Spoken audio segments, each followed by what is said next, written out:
Welcome back. So Toshita is not here yet. Anybody knows if he's coming? Toshita? Yeah? He will be here. Yeah, he was running away.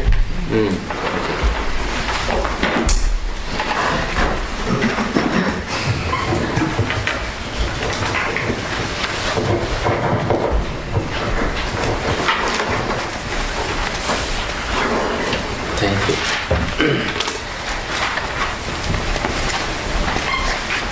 So how is everyone? Good. Prepared for the cold weather? It'll be warm again. In St. Louis? Yeah. Not in Michigan. So I'm worried. So I had, it's not the weather, but I think it's part of the weather that I had some curd in the temple, so I'm having some mild cold, not too strong. So my voice is not the same, but you wouldn't mind. You would not, even not notice the difference anyway. But I'd like to begin with, do you remember last time we discussed about Bahia, the sailor who was sailing and then his ship got wrecked and then he happened to land somewhere in an island in one of the coastal areas, and then he survived. He had no clothes, so he had to cover himself with tree barks and stuff. Now you remember. Yeah, I know. Yeah? Like he was in an island, I know. Yes. They didn't say it's an island, but it was just my assumption, but it could be any coastal area where he didn't know that part of that country. Basically south. He was from north, but he's stuck in south now. Maybe he was sailing too close to the shore that he got stuck in, those stones beneath, and maybe it's the current or the storms or whatever. But when he got stuck there, so he just saved his life by holding on to something and then managed to swim to the shore, and then now he's covering himself because he doesn't have any clothes. Those days they didn't have trousers those days. They were wearing sarongs, right? You know what a sarong is? It's just like a what's the word for that? A robe. Huh? A robe. It's like a robe. It's just like, not like this, but you wear like a skirt-like thing. So you tie it around, but it can easily untangle, and you may lose, especially when you are struggling in water.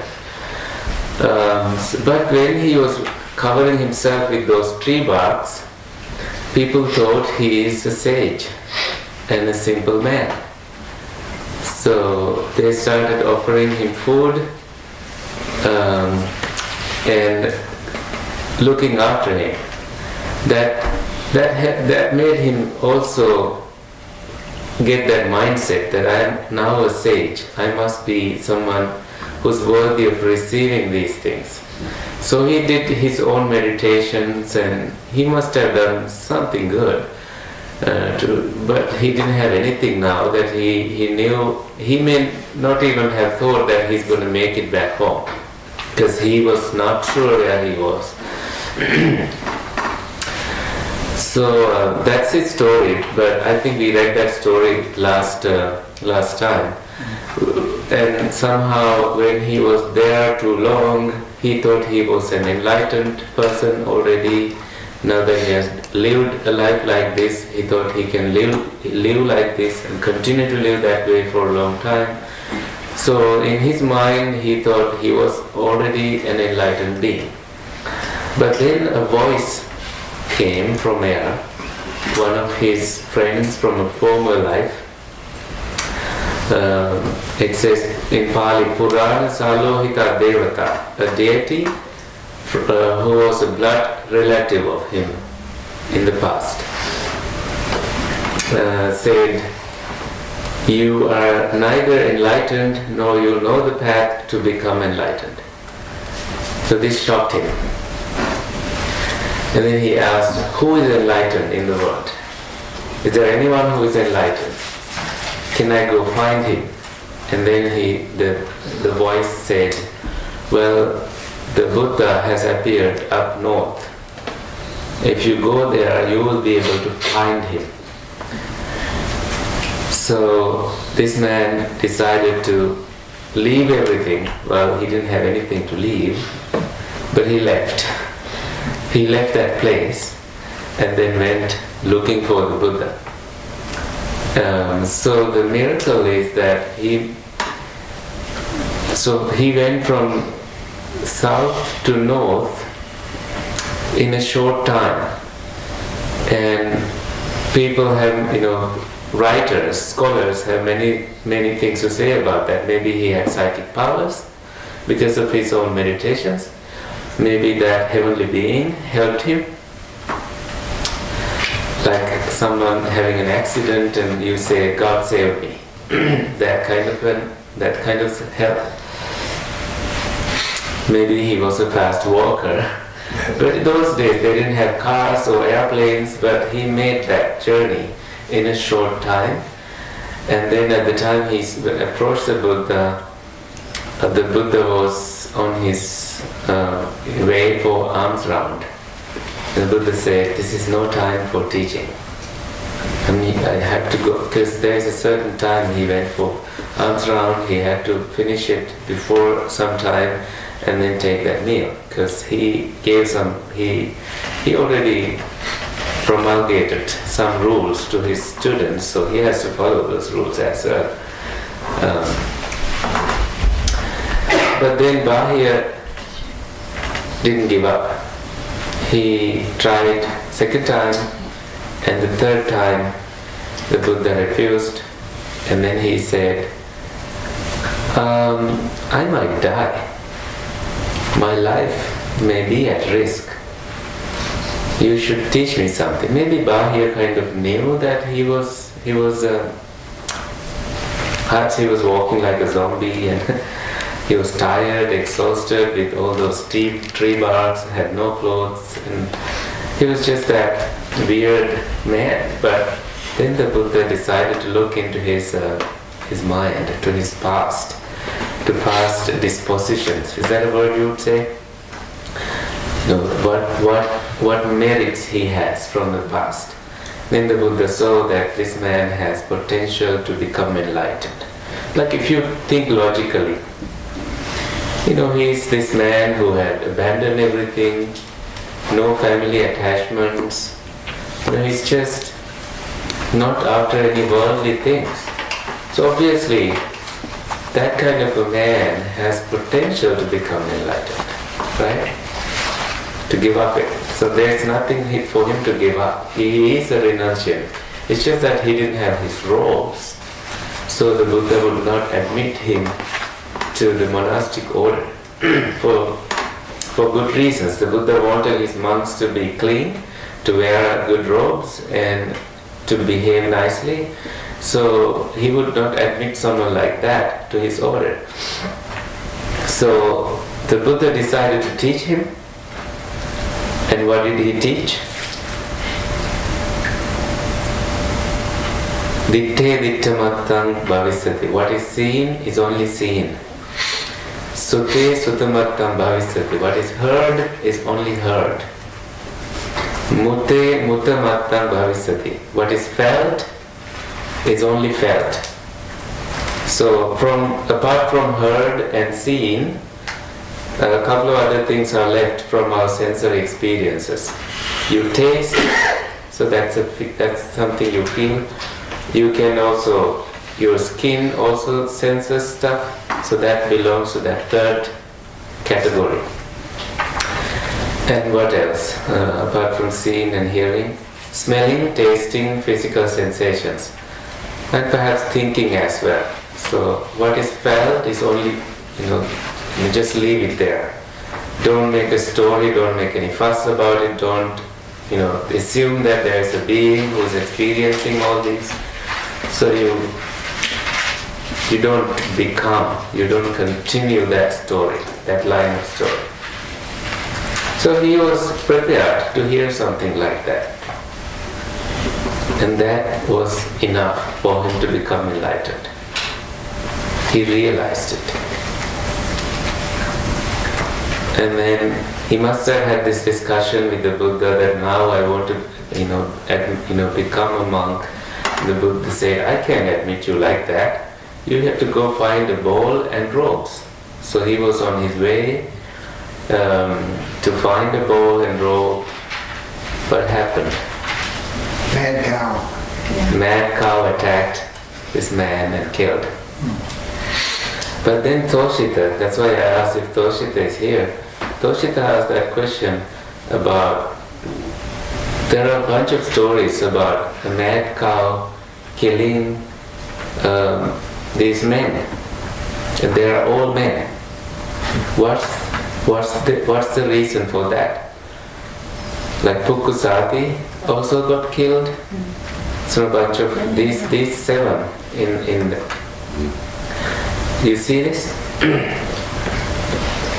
I have highlighted Pukusati, Kumara Kasaka, Bahya Darchirya, Dabbamalaputta, Sabya. So these were, I'm not sure about Kumara Kasapa.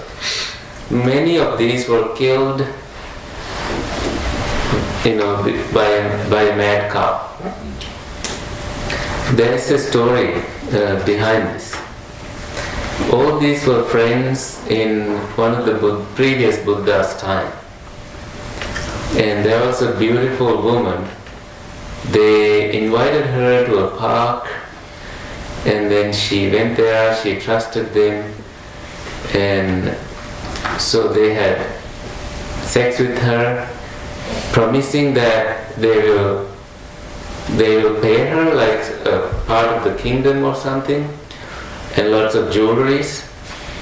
But then they made, the decision to kill her instead of giving all that. At the time when she was dying, she made a strong determination that she will become a bad spirit and will go after in every birth and will attack and kill these guys. So it was that bad spirit that was, so the cow was possessed by that spirit. And the cow attacked. The cow survived because it's not the cow who did that karma. And the cow killed because of that karma. So past karma can be after, in Buddhism we talk about past karma. We talk about, future karma, that things, it's just like past, we're talking about past karma. Anything you have done in the past may have consequences and may come after you when you are in a place where that kind of karma can ripe. Not in every place. Say when you are with bad company, bad people, karma can be after you because those bad people are like making you vulnerable to your past karma. So be with good people, your bad karma will disappear. So you are being with good people here in the monastery. So you are kind of, your bad karma energies will go far away and good karma energies will come closer to you. As long as you are happy here, cultivating good thoughts and helping each other with their midterm. Good karma.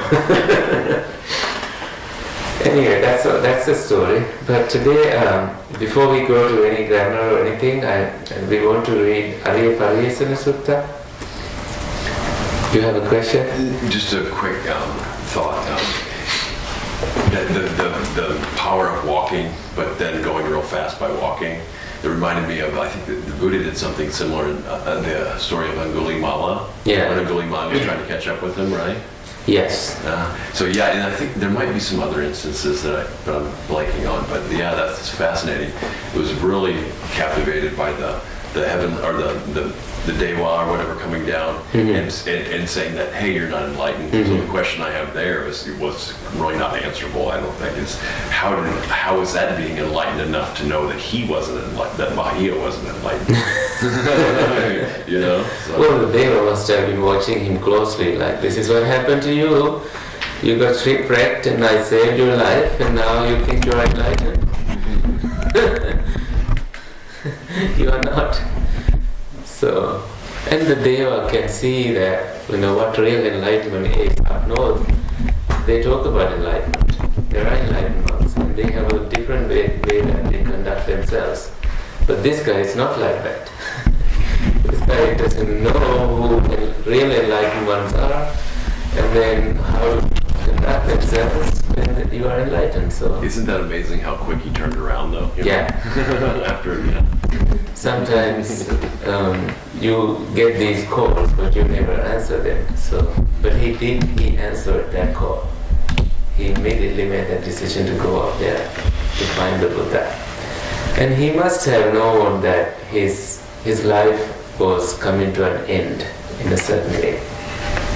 Maybe he was also following, like, if you are a strong man, maybe you can fight with a bull, a cow, and but he must have been eating really little food, because for ascetics they feed little food. And maybe if that was a psychic power, the walking thing, maybe that took a lot of his I'm life. sure, I kind of think that because of his meditations, he must have gained some psychic powers. And then maybe used up a lot of reserves of energy, or I don't know. Yeah, I mean, no man would think that they're enlightened just by behaving certain way, that he must have had those experiences. He was not entertaining in lust, hatred, and so much delusion that may have convinced him that now this must be what enlightenment really is. But at the time he was sailing down south, there must have been this hahu about enlightened being coming, right? So he must have been thinking about those things. Well, I'm going my last story. Do you all know about that? No? That's like our last class. We went from story to story.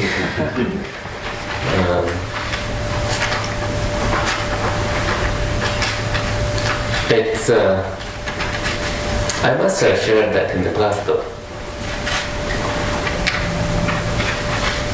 But do you want me to go there? It's really wonderful. No, he cut off the fingers. The finger garlanded man. Now you know. Oh. Yeah, so he was a clever student. There's a story about him being, I think when he was born to a subordinate king, there was a prediction that he will be a murderer, but then the king's advisors told him to send him to a good school, thinking that he will outsmart all the students, and when he is given good proper education, he will not be a murderer, he will not be a disastrous person. But it turned out that his karma was too bad. When he was that kind of a smart student, the teacher kind of gave him freedom to visit him at his lodging, teacher's house, and that way he knew teacher's wife also. And then fellow students, his friends, decided to make a rumor that this man is having an affair with the teacher, so they took photographs of him, but they didn't have cameras those days. Are you all listening? I was thinking paintings. Yeah, he like paints. He's like, oh, we're still painting this. Mind picture. They took, they had iPhones, Facebook. they uploaded it to Facebook, so the teacher knew. And so they somehow managed to, spread this rumor that, teacher, I saw your favorite student talking with your wife under that sal tree, and looks like they are very close, and now different students going and telling these stories at different times. And teacher was like, when he was in doubt, teacher himself could see, those two were talking in different places, in the corridor and in the hallway. And so when his suspicion is strong in his mind, anything he sees confirms his suspicion. So he thought, this must be true. My wife seems to be very close to my student. So the teacher decided, now this guy was closing for his graduation. The teacher decided to, to graduate him. Say, you have now mastered everything. It's the time that you leave, but student definitely will ask, like, so how can I pay back? That's the way they did that. The tuition is to go home and bring so much, the parents will save enough now that the parents will give the student, the son, something, so that something is returned to the school. So he has to go down to his parents and get gold, coins and stuff, so that he can pay back for the teachings. Now you know the story, right? But I'm going to say it anyway. I'm not going to start it halfway. Because we are taking these videos, and some people may not know the story about you upload these. Have you uploaded them? I am so behind. It takes so long to upload them. It's like a day-long commitment. I've uploaded some of the other class. I'm about halfway through on that. And made them public, or? Yeah, they're public now. Okay. Sir, what if anybody has a fiber connection that's super fast? Yeah, I do. It's still 12 hours. Verbal comments should not go public. He has given permission for it to be public. That was a long time ago. Okay. But now I think I don't have to teach another class when we make it public, so I can just send the link so they will learn that. I mean, I know you are paying for this class. Most of you are paying. I think almost everyone is paying for this class. That's why it's your material. But if anyone has an objection, please let us know. Then we will not. I will comment think that this should not go public. There's another option. Maybe talk to her. Yes, I will talk to her.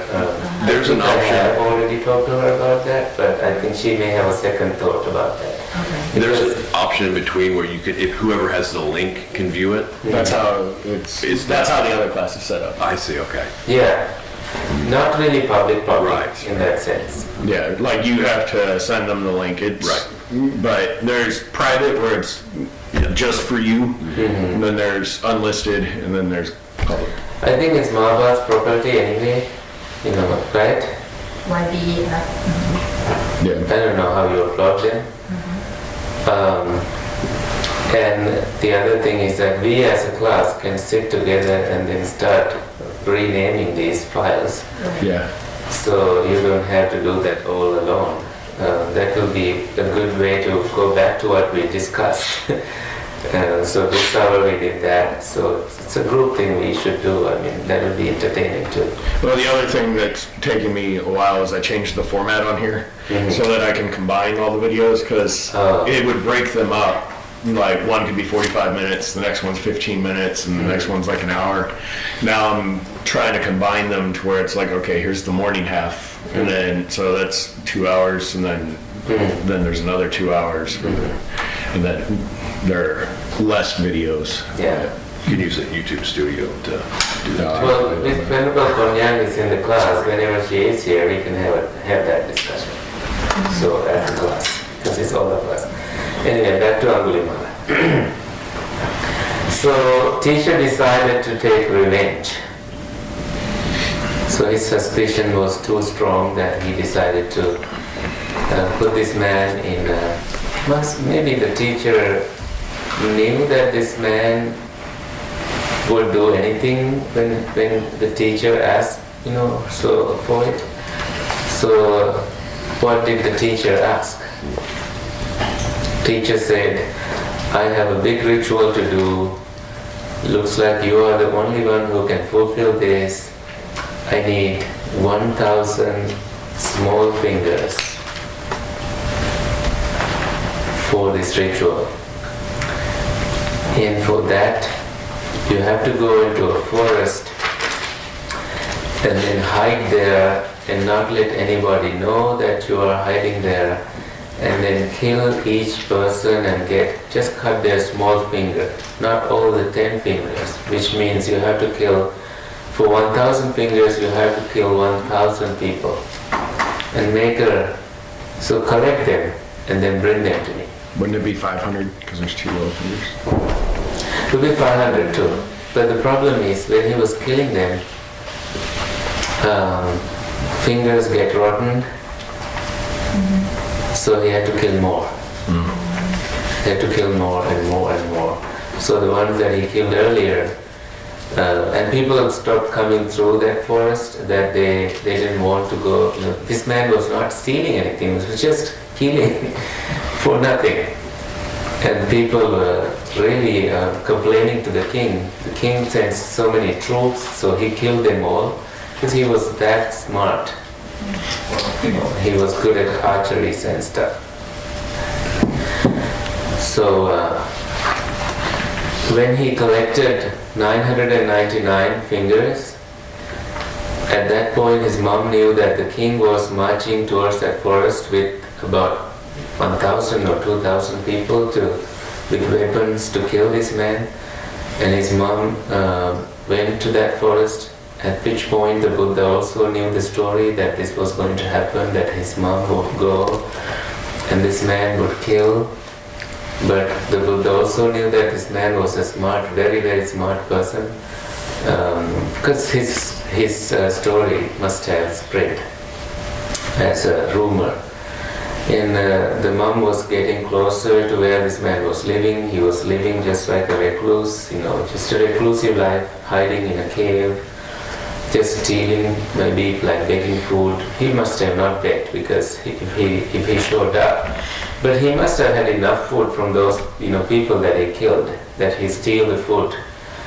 And that's a monastic life in a way, but not. The killing part is not monastic life, but it's enough reclusive life that you can make your mind to live in the forest, live in a cave, and live off of your ball, the wooden ball or the stone ball for food.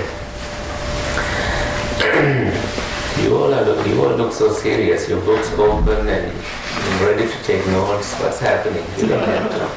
It's the first day of this class. I see David is like, Smart will say something important, I must take notes. 1,000 people lose their fingers. That's important, isn't it? It's important for 1,000 people. Yes. I believe so. Of course.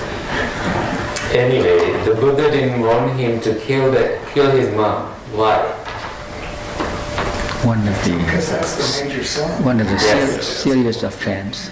It's one of the serious offenses. Killing your mom, killing your dad. What else? Killing a monk. Division of the Sangha. Shedding Buddha's blood.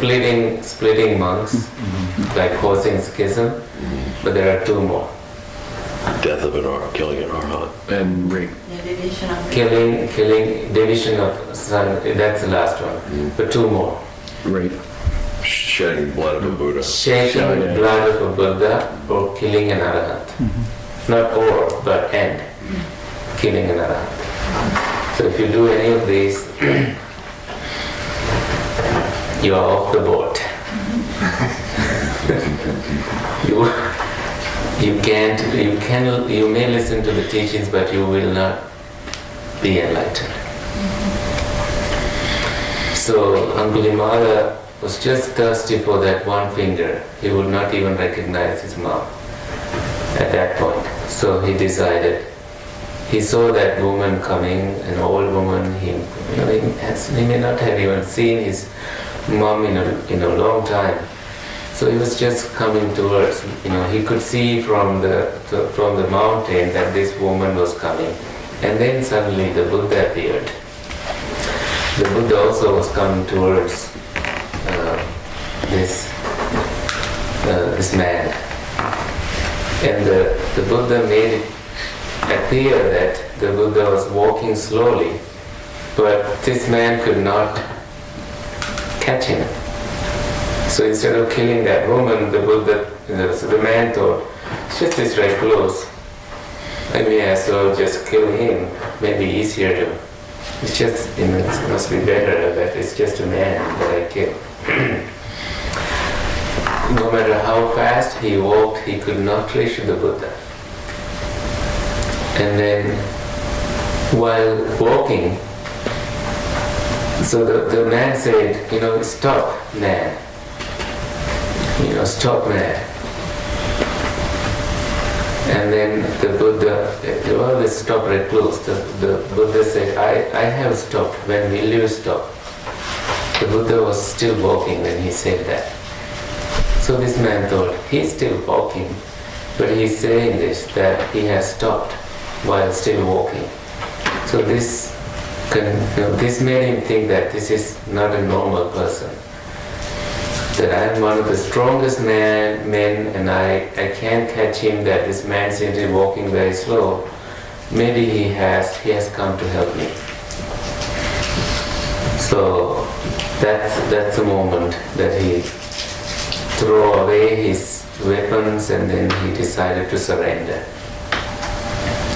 Listen to the Buddha in brief before the king marched towards, and they went back to the monastery where the Buddha was staying, at which point the Buddha asked monks to shave him off, put robes on him.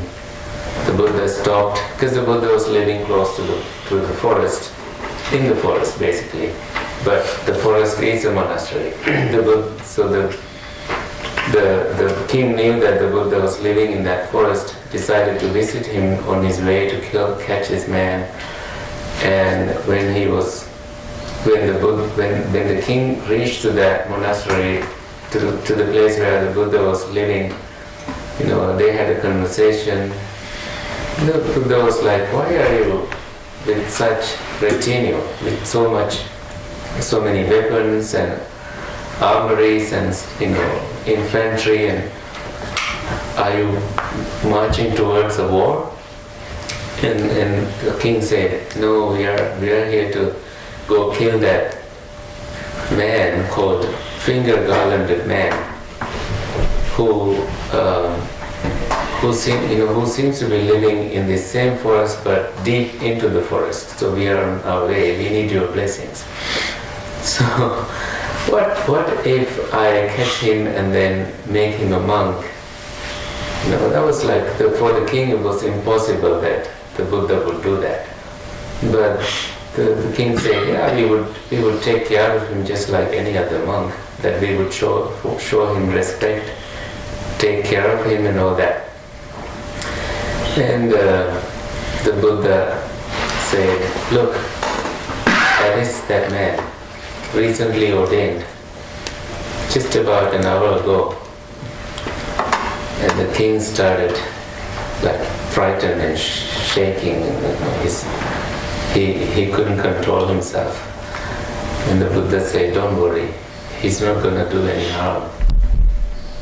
He's here to do more benefit now that he will be a blessing to the society. But do you think he survived a good life? No. When he was, king went away, but when when this man went for food, people recognized people knew that he was ordained under the Buddha.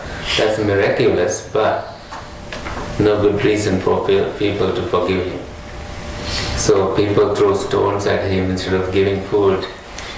They threw stones. So this man could no longer live in the society, had to go hide in the forest, and he had a very short lifetime, I think. I don't know how long he lived, because he, according to the forest rules, he would not be storing any food.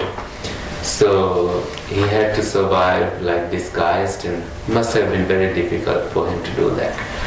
Anyway, at one time when he went for alms round, he saw this pregnant woman, struggling to deliver her baby, and he was so touched by that, that pain, and he needed to help. Went to the Buddha and asked, how can I help her? And the Buddha said, this is the moment for you to show your powers to people. Go back to her and say, after my second birth, which means after becoming an enlightened monk, basically entering. So he became enlightened just as he was shaving his hair. When they shave his hair, they say Kesa Loma Naka Danta Tacho, means hair, head hair, body hair, nails, teeth, skin, and then you repeat it back. You go backwards, like body, skin, teeth, nails, body hair, and head hair. So you do it back and forth. He was enlightened. If my memory serves me correctly, that's when he was enlightened. So he was already an enlightened monk. So he also had psychic powers because of his meditations. And the Buddha wanted him to show his powers. So the Buddha, he went to that place and said, "Sister, after my second birth, means after I became a monk and became enlightened, I have never intentionally killed any being.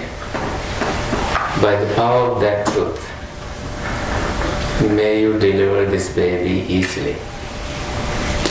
And it happened. She delivered the baby. And that statement is still a powerful statement that we monks still chant for pregnant women. We go to hospitals and we chant, especially to pregnancy wards. There's a word name for that, neonatal care. Mm-hmm. So we go there. We are especially invited by nurses to, especially on January 1st, we go to pregnancy women's wards. Many monks go to hospital wards and then we chant. Nuns, monks, all of us. And that's, if you go to the pregnancy ward, we chant that. So, and I hear from the hospital that ever since that started in some hospitals, no mom had any trouble delivering their babies. So I have done that many times. So it's a Buddhist tradition now that pregnant women will invite monks to their home and ask them to chant this 7 times. So the chanting is Yatohang Bhagini Ariyaya Jatya Jato. Just as, sister, when I was born in the noble clan, Ariyaya Jat, Ariya means noble, like Arya Satchat, noble truth. Nabi Janami, I don't know. Sanchicha Panang Goropeta, I have not even killed any small being. Tena Satchena, by the power of that truth. Sotti te hotu, may you be well. Sotti sabbada, may you always be well. So that's the chanting that we chant. And then it says that even the chair that I may have been sitting when I was doing that chanting, if you wash that chair and then make that woman drink that water, that water will be powerful enough to heal her. So it has that much power because of, also the Buddha contributed to that the Buddha wanted this, wanted this man to be remembered. That's why they respect the Buddha, that he did miraculous things. Like this is one of the stories of taming. That's why the Buddha is called Purisa Dhamma Sarati, not Dhamma. Dhamma is doctrine. Dhamma comes from taming. There's a difference. DH is Dhamma, that is doctrine. DA is Dhamma, means taming. So the Buddha is one who can tame just anybody, any untamable, whether it's a drunk animal or a murdering human being or a demon. Buddha's power is spread across universal systems, so no other being is able to surpass the Buddha's powers. Anyway, it's time to take a break. Take about 15 minutes and come back. Feel like coming back to each other. So we can complain about the past. That's the purpose of it.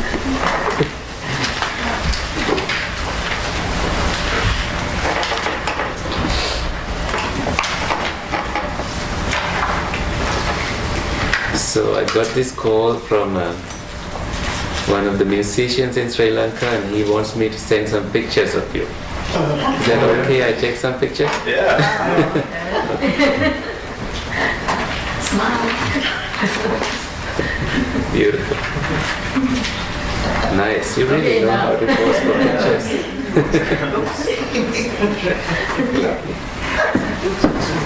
Toshito might know this is Somasiri Madagida. Oh, wow. So he was in Michigan and Did you get back with you? yeah, Is he famous? I have to put his music on Slack. He might relate to it, I don't know. and it's also the election day in Sri Lanka, so it's a presidential election, so there are power outages, controlled ones, and I hear things about what's happening there. What is the weather like there? Always summer. No, I mean in Michigan. Oh, in Michigan, okay. Not good. Do you have snow?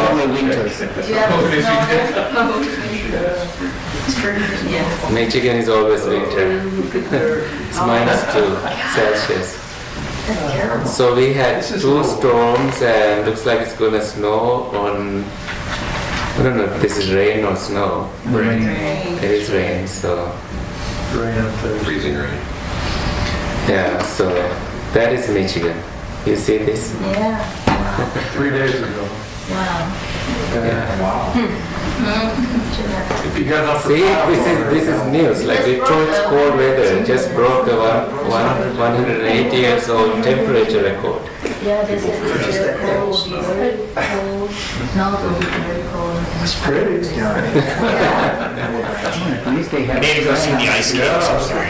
Yes. Except we monks can enjoy them. We don't know how to ice skate. The ice caves up there are pretty cool. We were going to go there last year, but there was supposed to be a foot of snow coming when we were getting ready to drive up there, so we went to Indiana instead. They're nice. Indiana is not bad. Yeah. So it'll snow again on November 28th. And I was driving and I skidded. I didn't know how to drive early in snow, so it was 8 p.m. So I came to a red light. Slid right through. So yeah, so I could not brake. I braked, but then it was going all over. And then it turned backward in the opposite direction. And I can't drive in that direction. The car stopped.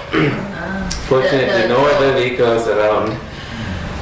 And nobody crossing that red light too in the opposite direction. So I was lucky. So I started the car, started driving in that direction, in the opposite direction.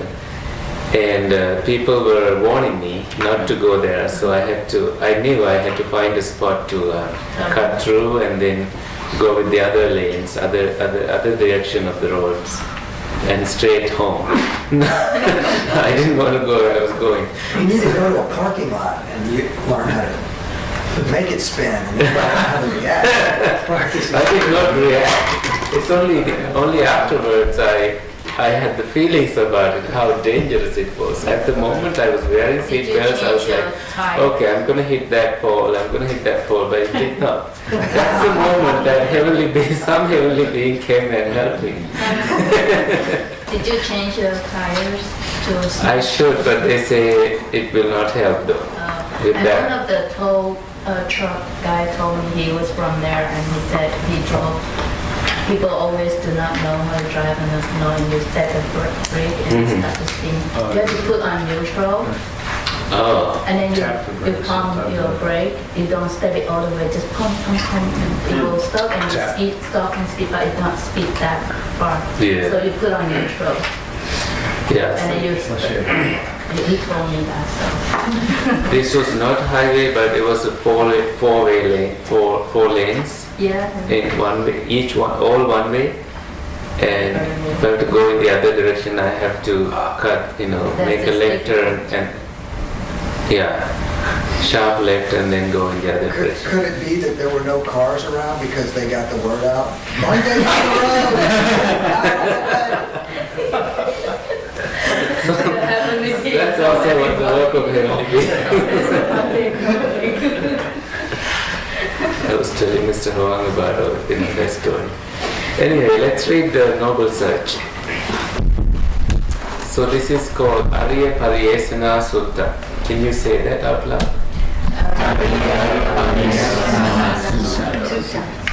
So Arya refers to noble. Again,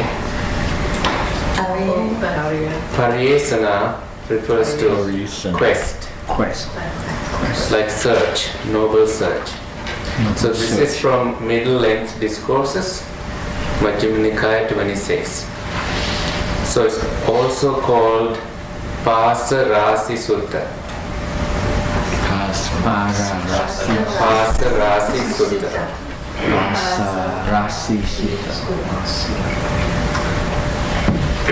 The pile of snares. I can't make that connection, but that's the name of it. Snares is those, right? Animals, right? Yeah, little The loop sort of. Trap. Yeah. a trap. What good would they be in a pile, though? Unused, One for each finger. or maybe just even more dangerous because they're close together. So the theme in that sutra is events leading up to their great awakening. So you hear stories about the Buddha renouncing, as a bodhisattva, and you can tell whether, sometimes you hear the story that he left at night. But in this, it says he left when his parents were crying. Probably it was at night he left, but even at that point they knew he was leaving, so they were really, really crying, but not late night, but around that period of time. So this is Tirthan's translation, my favorite translation. So he did this in 2003. So this is the oldest Buddha biography that we find. And we read part of this on our day one of the class in Pali. And we are going to go back to it. It's from the scanned book of Toshita. Toshita scanned that for you, and we'll go back there later. Just so you know, we need to think about a way to think about the final exam. So now we have discussed so many sutras, and maybe for the final exam we can either use sutras or a translation or doctrinal facts. So it's you who make that decision. It has to be something that is doable. This is the first time you all are taking Pali, so we don't have to show magic to anyone. We need to we need to just do it just because it's a requirement. And the exam should not scare you away from Pali. So it has to be something that everybody understands, something that everybody knows how to do. Because I should not ask something from you that you don't know how to do. I mean, that's going to be unfair. So think about that and bring suggestions. I think we'll sit and talk about it for some time, and then we'll come up with something. Okay. For the midterm thing, now you all sent me, most of you sent me your midterms, and tomorrow, in the latter half of the day, we will sort. I will hide the name and give it to you, and then I will be on the board going through the midterm, and you all will be correcting each other's, and then you grade it based on, and then I grade it later on my own. You send me the graded ones, and then I grade it. So we are doing it as a class. So if you can submit the ones before tomorrow's lunch, that will be nice. Submit the midterm before. So those who have submitted can have them back if you want until tomorrow afternoon, but you need to hide your name. Some of you submitted them electronically, and I'll ask Venerable Kongyang to print them and then have them ready for the class. Any questions on that? Is that a good way to do it? Sure. I know at least one of you asked me not to correct, but send me the number so that they know which one is wrong.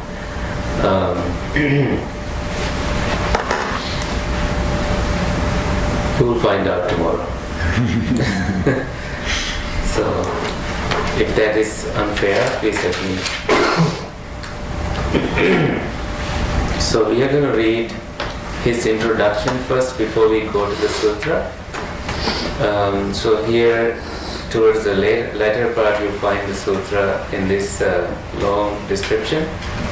The point is not just to read, but for you to enjoy this description. So there's so much he writes about. He must have invested so much time to write this. We may not read the whole thing, but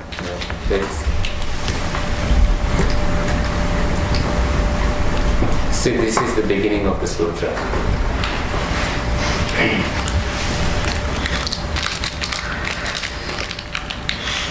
No, that's not the beginning. Here's the beginning of the sutra. Now, should we read the introduction before this, or should we just jump into the sutra first? Introduction, probably. Okay.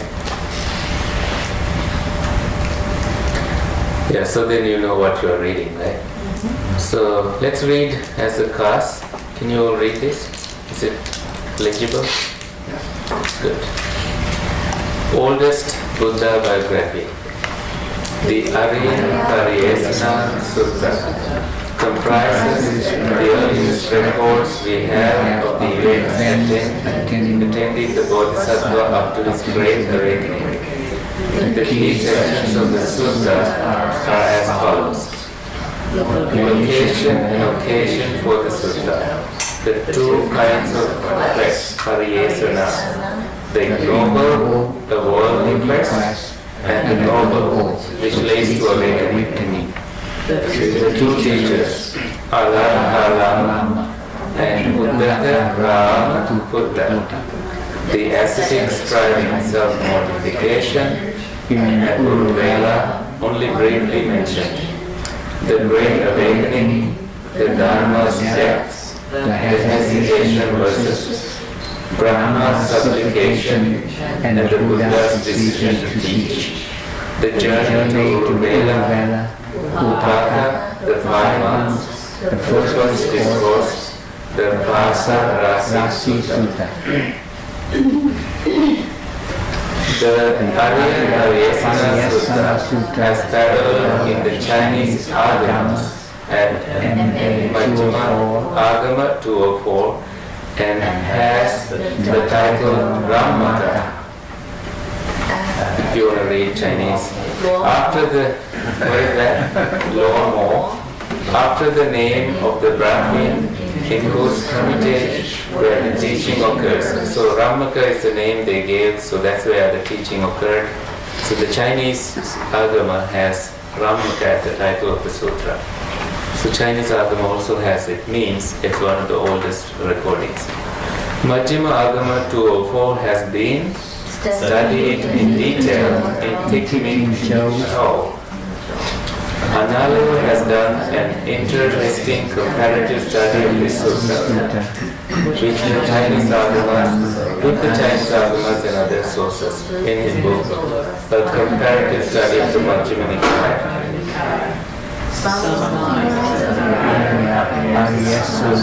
Are also found in Sanskrit fragments discovered in Taraman, Central Asia.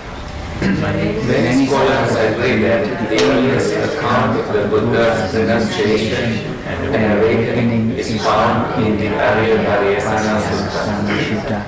Buddhism and religious scholar Jonathan S. Waters in his journal article Suttas as History 4 Approaches to the Sermon on the Noble Quest Parisana Sutta, History of Religions 1999, concludes that the Arya Sutta is arguably the oldest Buddha biography in existence. The Sutta Walter's notes is full of startling silences. Here we have no Suddhodana, no Mahamaya, no Mahapajapati Gotami, no Yasodhara and Rahula, no pleasure palace, no women of the harem, no four signs, no China, no renunciatory fanfare, no practice of austerities, no Sudacha's enterprise, no Mara's army at the Bodhi tree, no 3 watches of the night, no 7 weeks after the Great Awakening, no text of the first sermon, replaced by the hidden snare, praying for. So he says, later biographies of the Buddha are direct and indirect supplementations of this sutra. He further claimed. Interesting, right? That we need to pause there a little bit. That he knows these things exist in the Buddha's biography, like Channa's story, Mahapajapati as his mom. That's like stepmom, right? Mm-hmm. And Suddhodana as the father, Mahamaya as the mother. So I think in different parts, when the Buddha was teaching in different sutras, he would bring those pieces. But in this noble quest, you don't find all those packed in there.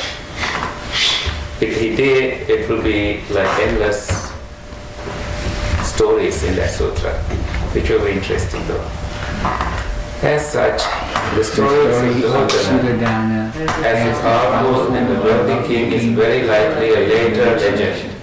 It is clear from the sutras that the Sakyas were vassals, Anuyukta, of King Pasenadi of Kosala, which means they were a subordinate kingdom. He was not a main ruler. In the Pabajja Sutta, the young ascetic Siddhartha tells Bimbisara that he, Siddhartha, is a Kosala dweller, Kosala Niketino, connoting that the Sakyas are a part of Kosala. Furthermore, in the Dhamma Dayada Sutta, Pasenadi tells the Buddha, the blessed one is a Kshatriya, and I am a Kshatriya. The blessed one is a Kosalaka, and I am a cause of them. That's the Pali Nov saying. The Ambatta Sutta, however, gives a clear hint of the republican system of the Shakyas, followed by a delightful analogy of the quail. Apparently, although the Shakya territory was a vassal of Raja Pali, it enjoyed some level of autonomy. This was understandable from Pali high regard for the Buddha. Or it could be simply political experience. It is better to have an alliance with the Shakyas rather than having these fierce or fierce Kshatriyas. Alexander Vane, in a close study of the Anantalakkhana Sutta, gives these 4 reasons, showing that the Arya-Pariyesana Sutta is the earliest account of the Buddha's awakening, and implicitly that is also the oldest Buddha biography that we have.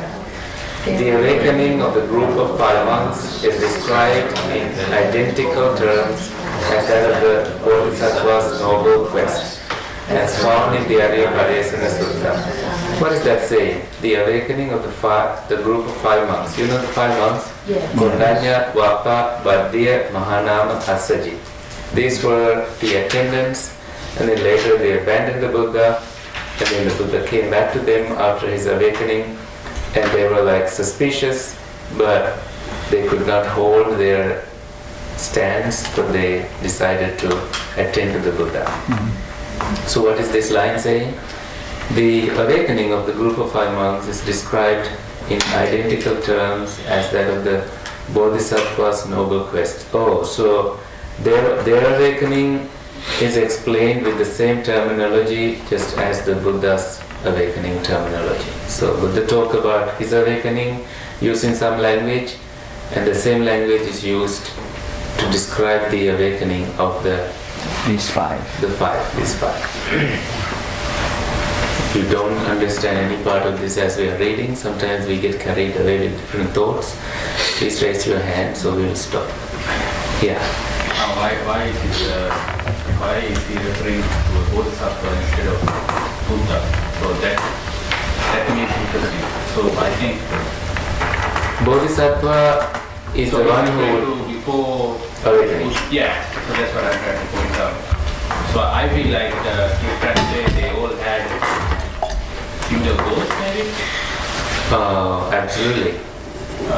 But Pali ascetics believe that the path for awakening is self-mortification and starvation, but when Bodhisattva went to the point where no human being could starve any further, he stopped and started eating food, and Pali ascetics thought that that is luxury.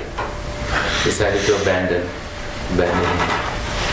So middle path was not something that could convince the Pali ascetics. So the Buddha had to work on it a little bit to convince those 5. But until the awakening, he was doing the noble search. He went to Alavakalama, he went to Uddaka Ramaputta. So in that, he was just a bodhisattva, aspiring for bodhi being. So does this imply the 5 ascetics also going from teacher to teacher, looking for that maybe? Or they settled under this teacher. They must have. There were many teachers, especially in those areas where they were meditating. Just like current Rishikesh, where you find many ascetics. If you go to that part of India, some fake ones, some real ones, and so it's commercialized, a touristic area. Have you, anyone of you been there? My teacher went, one of my teachers went. He went looking for a particular teacher but could not find him. Went empty-handed. Anyway, back to our reading.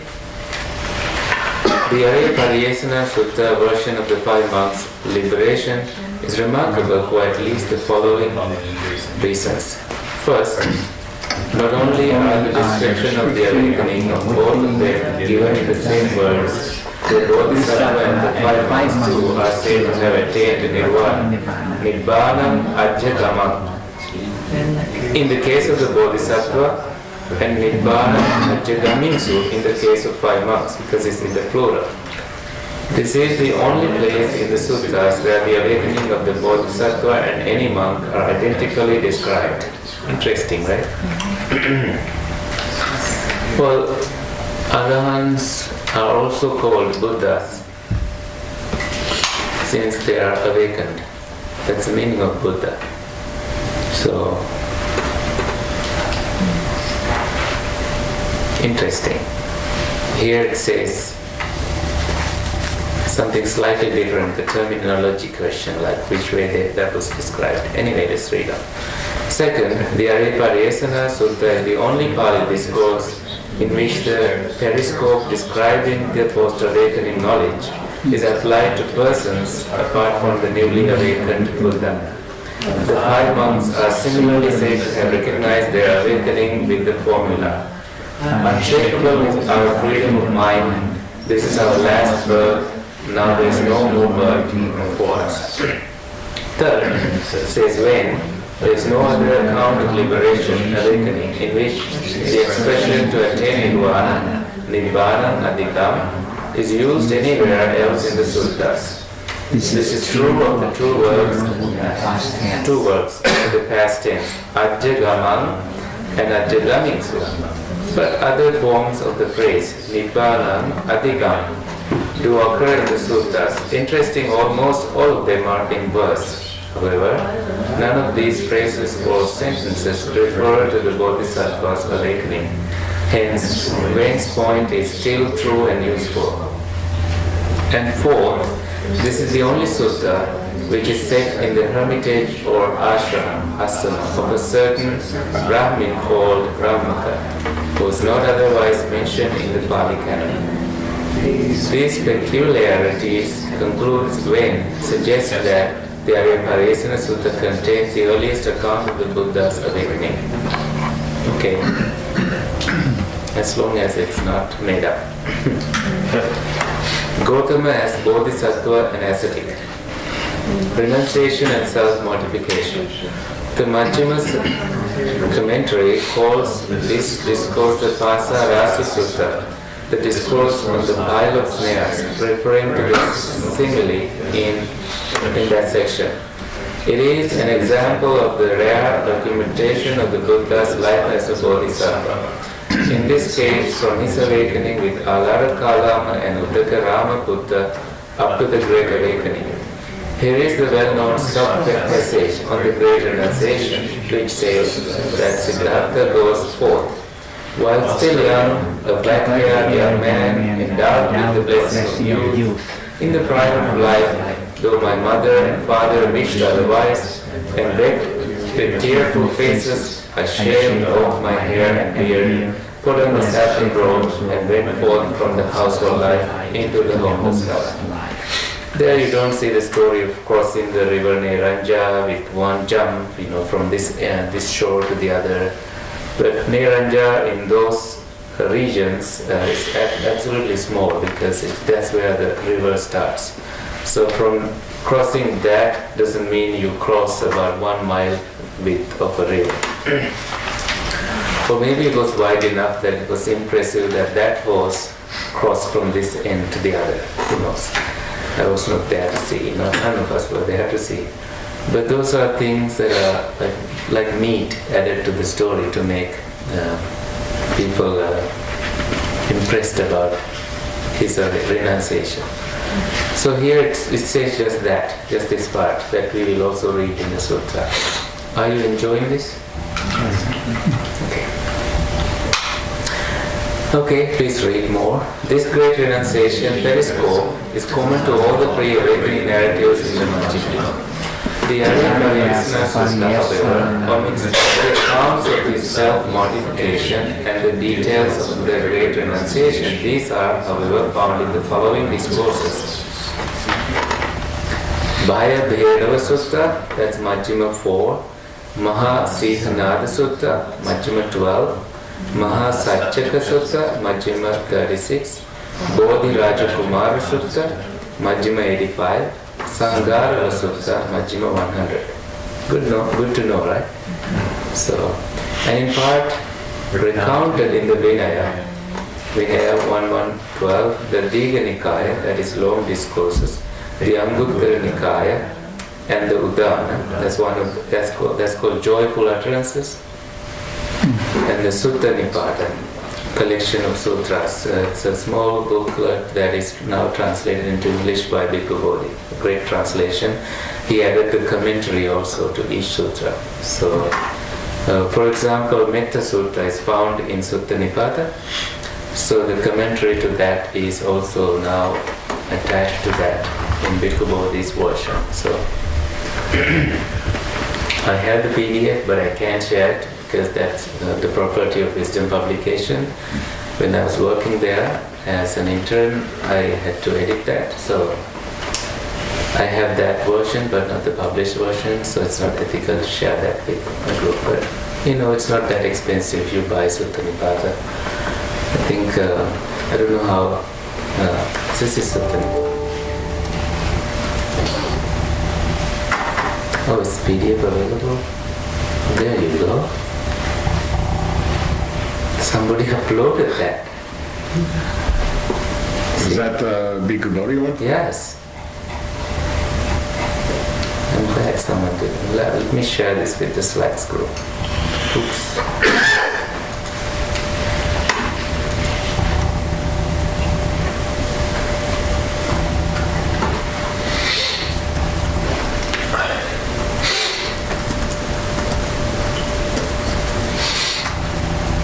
Please download it and save a copy.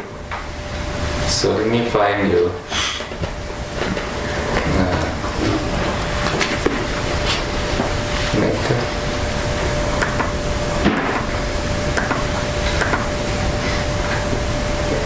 See, this is his translation. And here before that he gives the story surrounding that. So basically the commentary here. It's a long commentary. What is this Nikaya called again? Sutta Nipata. This is Kuddaka Nikaya. Sutta Nipata is one of the 15 books from Kuddaka Nikaya. What does Nipata mean? Nipata means collection. Collection, so Like a collection of symposium. sutras. Yeah, collection of sutras. Huh. It's pretty like a generic name. Yeah. Some stories. I think it's after the sutta that he gives the commentary.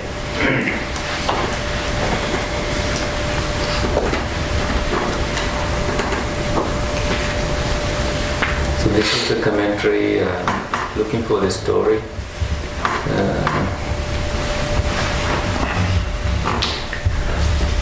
Is that the only place the Metta Sutta appears? No, that's it. I didn't see that.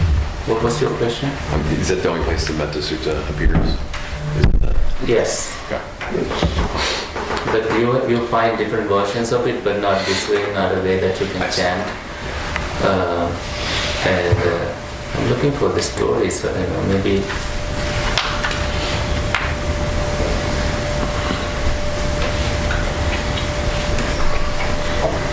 So his translation, I compared this with some other translations. So you may not be happy about not about Bhikkhu Bodhi's, but generally he's doing a great job in his translations. But for some words you may want to use a different language. You chant this daily here. I'm looking for the story about 500 monks going into the forest. Yeah, that's right.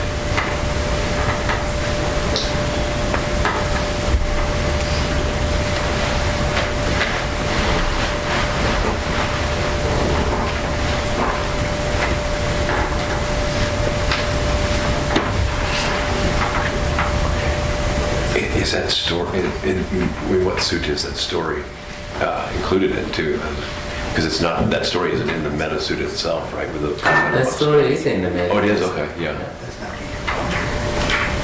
That's not Bhikkhu Bodhi translation? No, it's Mills, Lawrence. Oh, really?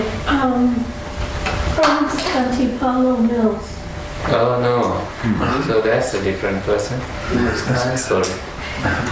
So I think he's one. giving a Bonus number 2, yeah. it's this, but I'm not sure if we have a. No, it doesn't have a video. So we were looking at the wrong one. Do we have put one downstairs in the library? These are his teachings on it. I think he has a website which has pretty much all his books in HTML format. I don't know, I've never looked for this I one. don't think they would. This is his most recent. This is one of the most recent ones, so they would not upload this. This is Sutta Nipata. Anyway, go in there and find the commentary and see it's the ebook is $40. It's a little expensive. It's a big book. So it's there in Wisdom Publications. Anyway, let's go back. So we were here. Self-liberation part. Let's read again. The importance of Arya Pariyesana Sutta lies in its declaration of the Buddha's earlier motivation in going forth. According to the Arya Pariyesana Sutta and its Madhyama Agama parallel, the Buddha states in his reason for going forth in search of awakening in very personal terms, speaking of himself as Bodhisattva of being subject to old age, disease, and to death, and for searching a way out of this predicament of himself without alluding to any wish to give teachings or liberate other beings. So that was not his goal. He wanted a way out of old age, death, what else? Disease and birth. And says, Yannu naham attana jara dhammo, attana vyadi dhammo, attana marana dhammo, nibbana pariyesesum. So his goal was not to teach others, but to awaken himself, because himself being subject to birth, death, disease, what else? Old age. Suppose that I, being myself subject to decay, being myself subject to disease, being myself subject to death, were to seek nirvana. Analayo makes this observation in his comparative study of the Majjhima Nikaya. To understand the Buddha's reasoning after his awakening, two other passages could be brought in. One of these passages occur in the Brahma Nimantanika Sutta, where in reply to Mara, the Buddha explained that his condition of inner freedom was independent of whether he taught or not. The other passage is from the Mahaparinibbana Sutta, according to which the Buddha renounced his life principle and thereby set an end to his teaching activities because his attendant Ananda had failed to request him to stay alive, even though that would have been possible. The point that emerges from these two passages is that the quality of the Buddha's awakening did not in any way depend on him becoming a teacher. His realization was self-sufficient, as it were, and there was no need for him to proselyte in order to corroborate the truth he had discovered. Proselytize. It means to convert others. Convert others. Is there a spelling mistake here? It should be proselytize. Yeah. Okay. Can you say proselyte? I don't know. Let me also. That's to teach in order to get converts. Yeah. A person who has converted from one opinion, It's the incorrect word. religion, or party to another. Proselyte. Now, they want the verb.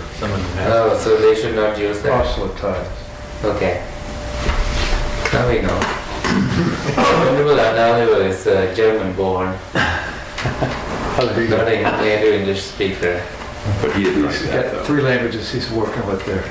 But I remember an American nun, a Native American, not Native American has a different meaning.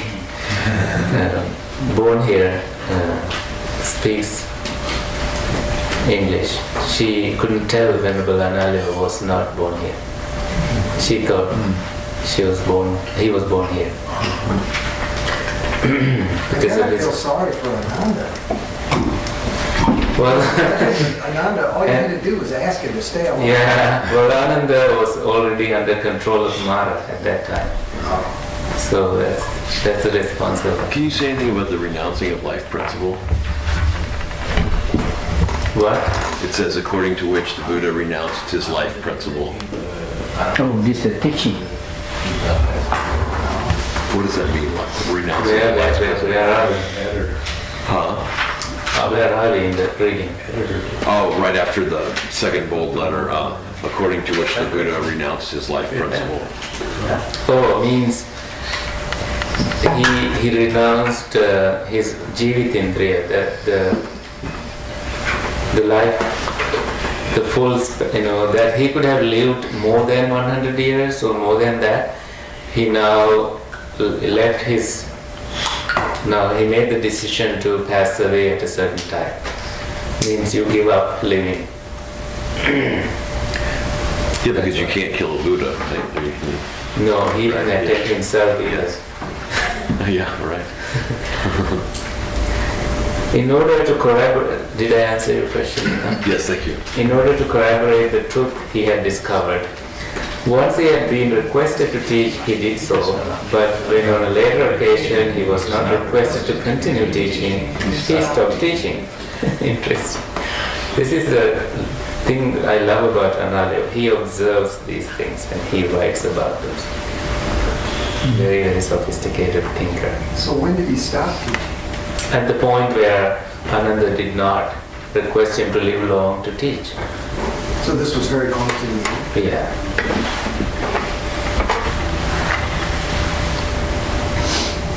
Okay, Samvega and the four sides. This is interesting. Let's read together. Samvega and cognitive dissonance. When the Bodhisattva, as a young prince, sees the four sides, he is overcome by a powerful spiritual experience termed Samvega. The possible English rendition of the term would be fear and awe. Although this expression is more applicable to a theistic belief system than to a non-theistic one like Buddhism. However, if we redefine this phrase without its theistic undertone, then we have the sense of Samvega, which is found in the English dictionary. The closest, albeit awkward, translation is perhaps sense of urgency or spiritual urgency. Torkel Breck, in his book Religious Motivation and the Origins of Buddhism, explains that what makes this realization, the inherent suffering of life, so powerful in the case of the prince is the dissonance between his original cognition of his own life and this new knowledge that he himself must grow old, suffer and die. This cognitive dissonance gives the prince a strong feeling of discomfort, which motivates him to equalize the discrepancy. Obviously, the facts of life cannot be changed, and the only solution is to bring his own life into some sort of harmony with these facts. The spiritual urgency experienced by the young Siddhartha is by no means unique. Many others in his time have left their homes in search of a higher liberating truth. These were the recluses, samana or shramana, who at the same time found no affinity with the established priestly religion of the Brahmana or Brahmins.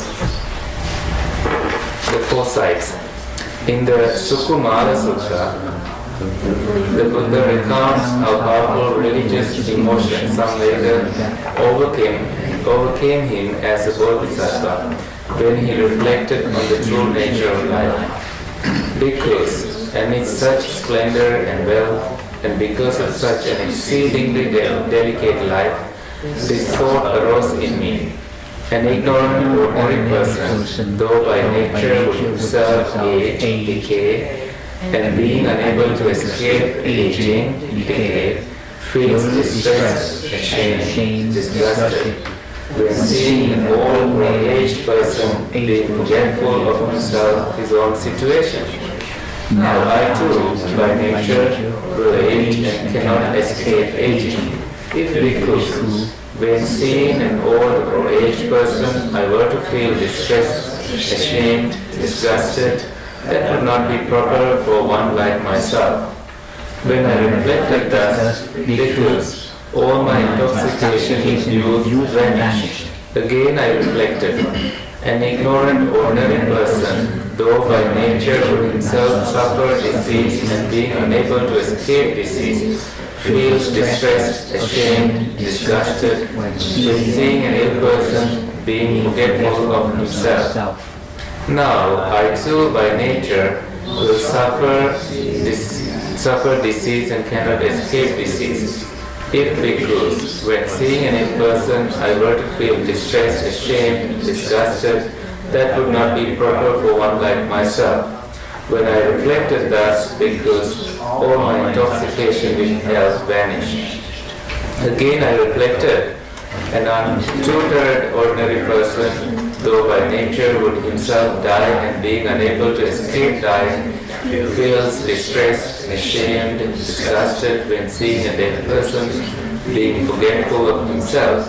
Now I too, by nature, will die and cannot escape dying. If monks, when seeing a dead person, I were to feel distressed, ashamed, disgusted, that would not be proper for one like myself. Why? Why though? If you are disgusted about those things, people tend to commit suicide. So that's why he says it's not appropriate for me to do that. When I reflected thus, because all my intoxication with life vanished. Similar passages reflecting the same sentiment appear in the Mahagandhya Sutta, Majjhima 75, and the Mahavastu.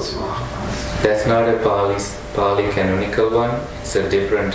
So Mahavastu, see, read 31. Oh, it doesn't say much. The reference is given. Mahavastu is a Sanskrit book. Does not belong in the Pali canon. In the Vinaya, the same story is also told of the young man Yasa, whose pre-awakening story parallels that of the Buddha himself. The Pancha Deva Dutta Sutta has a dramatic account of the 5 divine messengers. So, a tender infant, an old person, a sick person, a criminal being punished, and a dead person, and King Yama, the ruler of the dead, admonishes one newly fallen into his realm thus: did it never occur to you, an intelligent and natural person, that I am subject to birth, subject to old age, subject to disease, subject to tortures, punishments, subject to death? Surely I had better to do good through body, speech and mind. So this is Yama asking, once somebody has died, you appear in front of, some legends say you appear in front of that being, and he will question you like this if you have not done any good in your life. So if you have done any good, you will report that to him. I have given dana to monks, I have done so much good in my life, I have done 10 wholesome deeds, so leave me alone, and I'll buy a ticket to heaven. Yeah, I'm not supposed to be here, right? I'm not supposed to be here. I wasn't even supposed to die. You were supposed to die. Everybody else, but not me. So who's this Yasa? I never heard of him.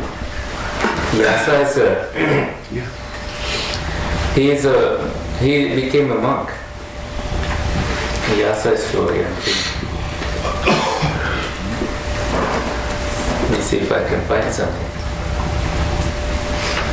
Yasa was a bhikkhu during the time of the Gautama Buddha. He was the 6th bhikkhu in the Buddha Sangha and was the 6th to achieve arahanthood. Yasa lived in the 6th century BCE in what is now Uttar Pradesh and Bihar in northern India. Yasa was raised in Varanasi in a life of luxury. If he was the 6th bhikkhu, of course, the Buddha would use the same terminology to explain about his awakening too. because it's just the same time around his awakening. So not much language was, not much Buddhist language was invested. There's more about Yasa. You want to read more? Let me see if I can make the computer read that first. No.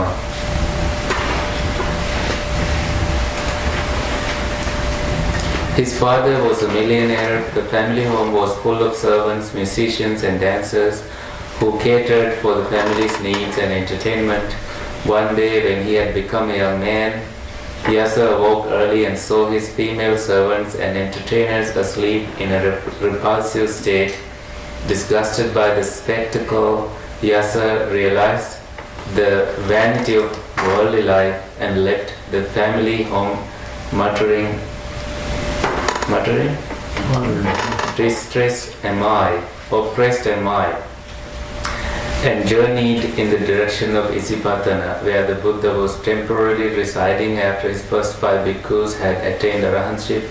This was 5 days after all of the 5 bhikkhus had attained arahantship. The Buddha was pacing up and down in an open space near where Yasa was muttering, distressed am I, oppressed am I, and called Yasa over to him, inviting him to sit down. Yasa took off his golden sandals, saluted and sat down. The Buddha gave a Dharma discourse and Yasa achieved the first stage of Arahanthood, Sotapanna. At first, the Buddha spoke about generosity, dana, morality, sila, celestial states, sangha, and evils of sensual pleasures, karma, adhina, blessing of renunciation, nekkhamma, nisansa, before teaching the Four Noble Truths. Yasa's mother had noticed her son's absence and notified her husband, who sent horsemen in 4 directions to search horsemen in 4 directions to search for Yasa. Yasa's father headed in the direction of his patana, following the trail left by the golden slippers. When the millionaire saw the Buddha and asked him if he had seen Yasa, the Buddha asked him to sit down and then delivered the Dhamma talk. After this, Yasa's father became the first to take refuge in the Triple Gems, the Buddha, Dhamma and Sangha, because monks had arose at that time. Yasa, who was in the vicinity and had heard the talk given to his father, became an arahant. After father and son were reunited, the father invited the Buddha and the Sangha to his home for alms on the following day. The Buddha then ordained Yasa. The Buddha and his 6 arahants visited the home of Yasa the following day. Yasa's mother and his former wife thus became the first 2 female lay disciples. Upon hearing of Yasa's ordination, 4 of his closest friends, Vimala, Subahu, Punnaji and Tavampati, followed him into the Sangha, and they too became arahants. Within 2 months, a further 50 of Yasa's friends had joined the Sangha and attained arahantship, bringing the total number of arahants to 60. And that's when the Buddha said, that's a good question you asked. So we discovered a whole lot. There must be less stories about him because this is the earliest days of the awakening. And when it became 60 monks, the Buddha said, travel, O monks. 2 of you should not go in the same direction. Go in 60 directions and teach. Teach the Dhamma that is pure in the beginning, pure in the middle and pure in the end. They say to Bhikkhave Dhammam, Adi Kalyanam, Majje Kalyanam, Pariyosana Kalyanam. Sartham with meaning, Sabhyanjanam with proper pronunciation, and Kevala Paripurna. It's not the parts you teach, you teach the wholes. It's complete Dhamma you teach. So that's the Buddha's advice when they became 60 monks. So this is how the Buddha started not converting but teaching others. He didn't have any desire to convert. If nobody listened, he didn't care. He didn't have the burden to do that. But he also stated that he will not pass away. When Mara tried to convince the Buddha to pass away early, he said, I have not ordained nuns yet, and even if they are ordained, they are not yet ready to teach. So when they begin teaching, I will pass away. So my mission here is complete. So he made that statement. Anyway, let's take another break. So then come back to studying the sutta part.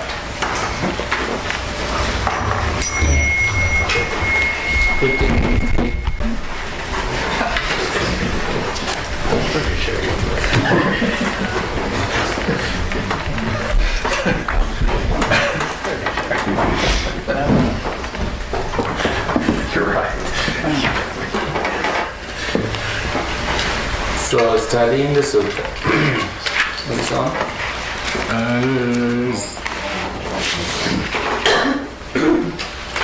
Yeah, it's on. What? I think they're in the wrong PDF. They were Arivayasana. I might be wrong.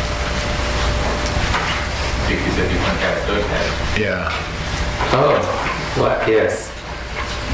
How did that happen? It's this.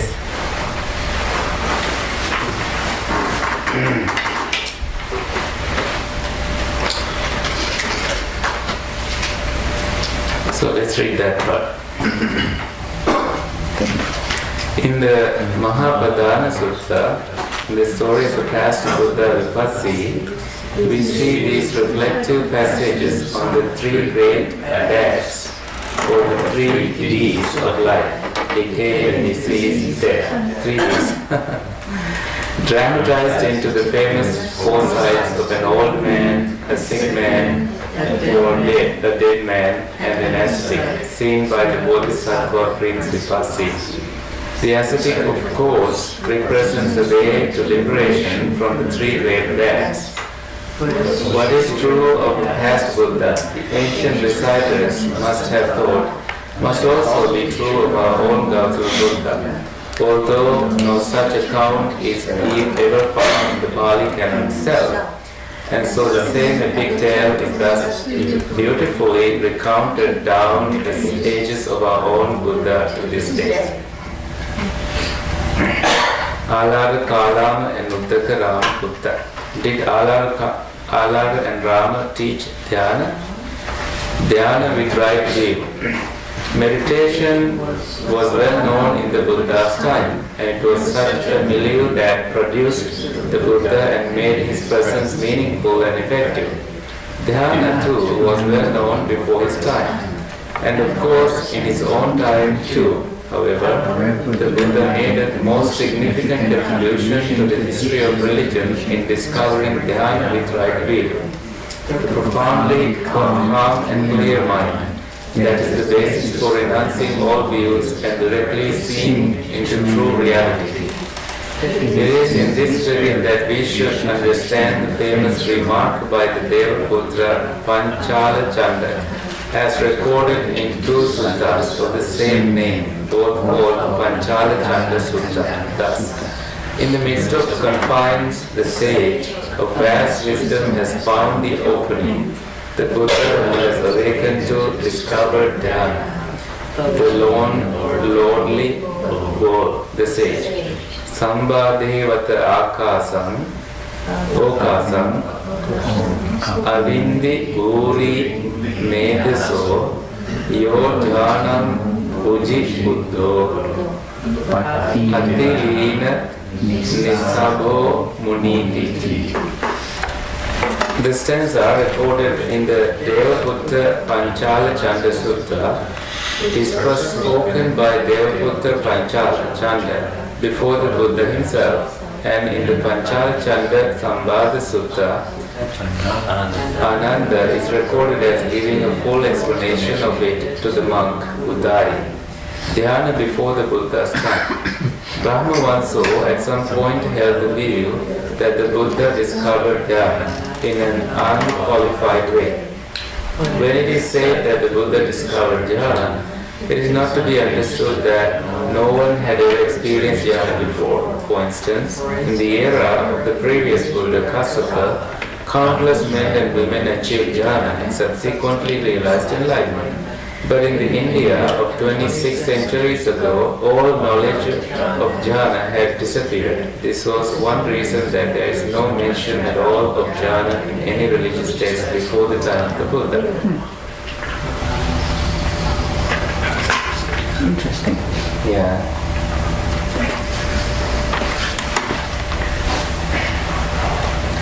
Then he goes to explain the Bodhisattva's meditation training under Alada Kalama, from whom he learned to attain the stage of nothingness, and Uddaka Buddha, from whom he mastered his father Rama's teaching and attained the stage of neither perception nor non-perception.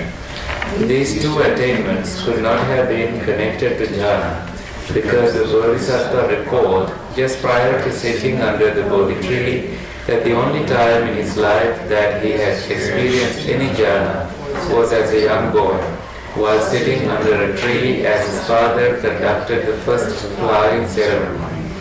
One of the reasons why jhana was not practiced before the Buddha's enlightenment was because people then either indulged in seeking pleasure and comfort of the body, or else followed the religion of tormenting the body.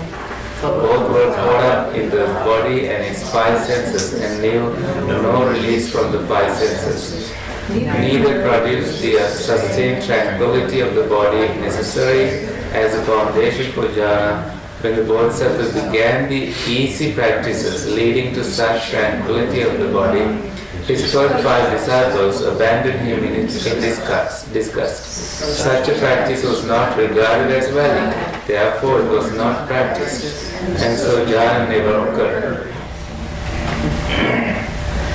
In other words, following Brahmavansa's argument, if we accept the young Bodhisattva's jambul tree, dhyana experience as true, we cannot accept his tutelage under the two teachers, Alada and Rama, the elder, as true. However, this argument seems somewhat forced. In fact, it is easier to understand why the Bodhisattva so easily masters the meditation teachings of the two teachers.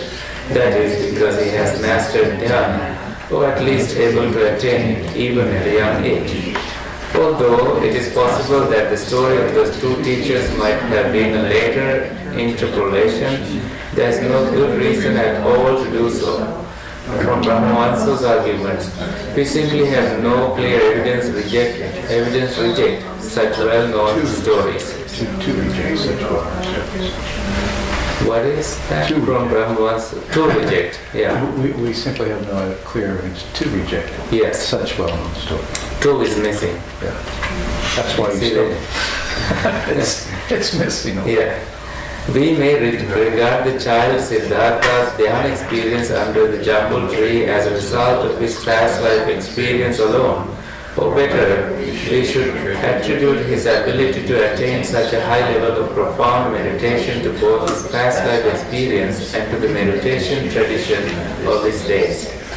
This is like the child prodigy of the young Mozart, who we may say had the benefit of both past life experience, nature, and also the rich tradition of music in his society at that time. Nurture. Who was that? Do you know who this guy is? Mozart, yeah. The greatest composer of all time. Yeah. Oh. Classical music. Oh. He was able to make complicated arrangements of music when he was very Little. young. And he still wrote music when he's deaf too, right? No, that was Beethoven. Beethoven was Long dead. classical musician. This is Mozart. When did he live? Oh, quite. He died in 1791 Before I was born. I know that much. How did you know that off your head? because I love Mozart. This one's a good. Okay, let's see. Kleine Nachtmusik, that's a good piece. No, he's Well, he's German, right? Your translator here is German, so it's fitting that he would pick Mozart, right? Beethoven is also from Germany. In all your rooms? No? I've been to his statue in That's what he was saying. I've been to that house. Düsseldorf, I think. But he is. Yeah, You can still walk through that house. That's his birdhouse. Yeah. Salzburg, Austria. In Austria? And his violin is in there. And Yeah. harpsichord. Yeah. Wow. It's cool. Cool tour. So you've been to these places? Yeah, high school. Many years ago. There you go.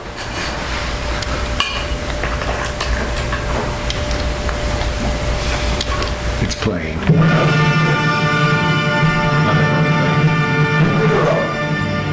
Or magic flute.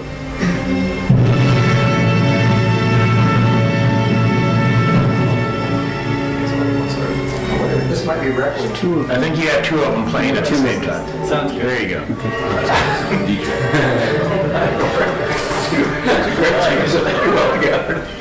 Same time, you know?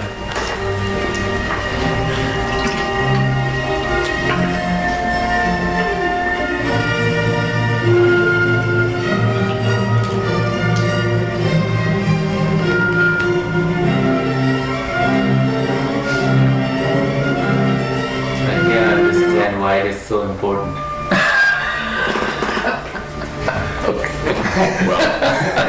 You just compare it to pop music today, it's a little Okay. It's a little more, it takes a little more talent. He was so good that other people Development. turned him in despair. Never.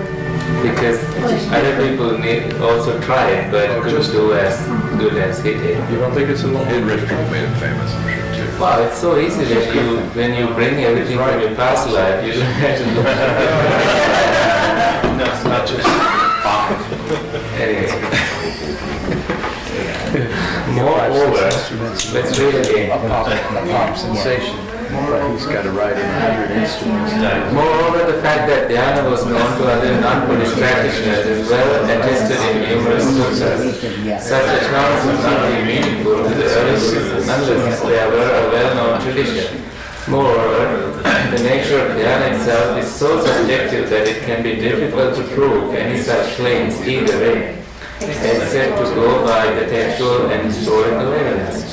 We cannot simply throw out the account of Bodhisattvas to dhyana teachers to show the Buddha's uniqueness. To do so may imply that the compilers of the Arya Pariyesana Sutta were wrong in their memory of the Buddha's quest, or worse, that they had manifested such a story merely to glorify the Buddha's uniqueness.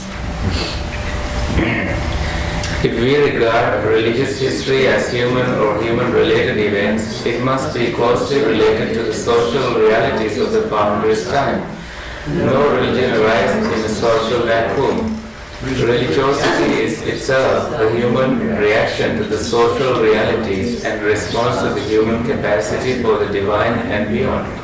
In short, a religion involves building and bettering itself from its cultural past.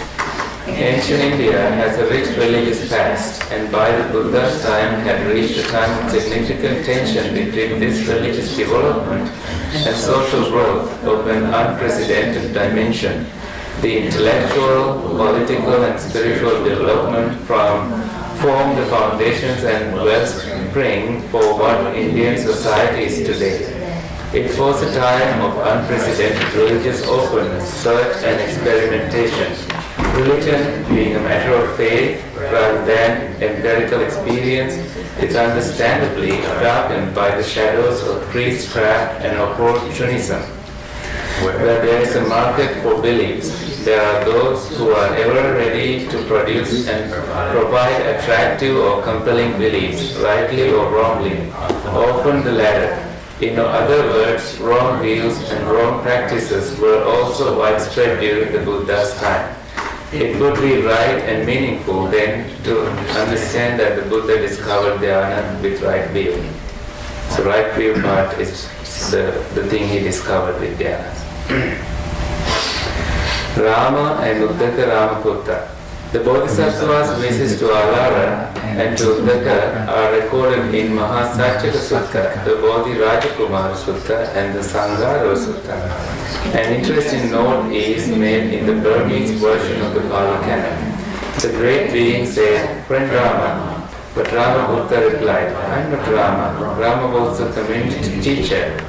Ganacharya, but he has passed on and is no more. For this reason, sentences relating to Rama are in the past tense. And so Ramaputta was a core religionist with the great being, not his teacher. Similarly, the Tika means a sub-commentary notes that the formless attainments are made in text, refer to Rama, not to Uddaka. E.J. Thomas, in his Life of Buddha, Legend and History, notes that the visit to Uddaka Ramaputta is then described in almost the same terms as the one with Alarakalam, but here the doctrine was that which had been realized and proclaimed by Rama, the father of Uddaka. Bodhi is aware of this, for in the middle-length discourses of the Buddha, his translation of the Majjhima Nikaya, he notes under the Pariyesana Sutta that both honor in middle-length sayings and Jnanamoli in MS. What is it? Jnanamoli? In one of the book or one of the...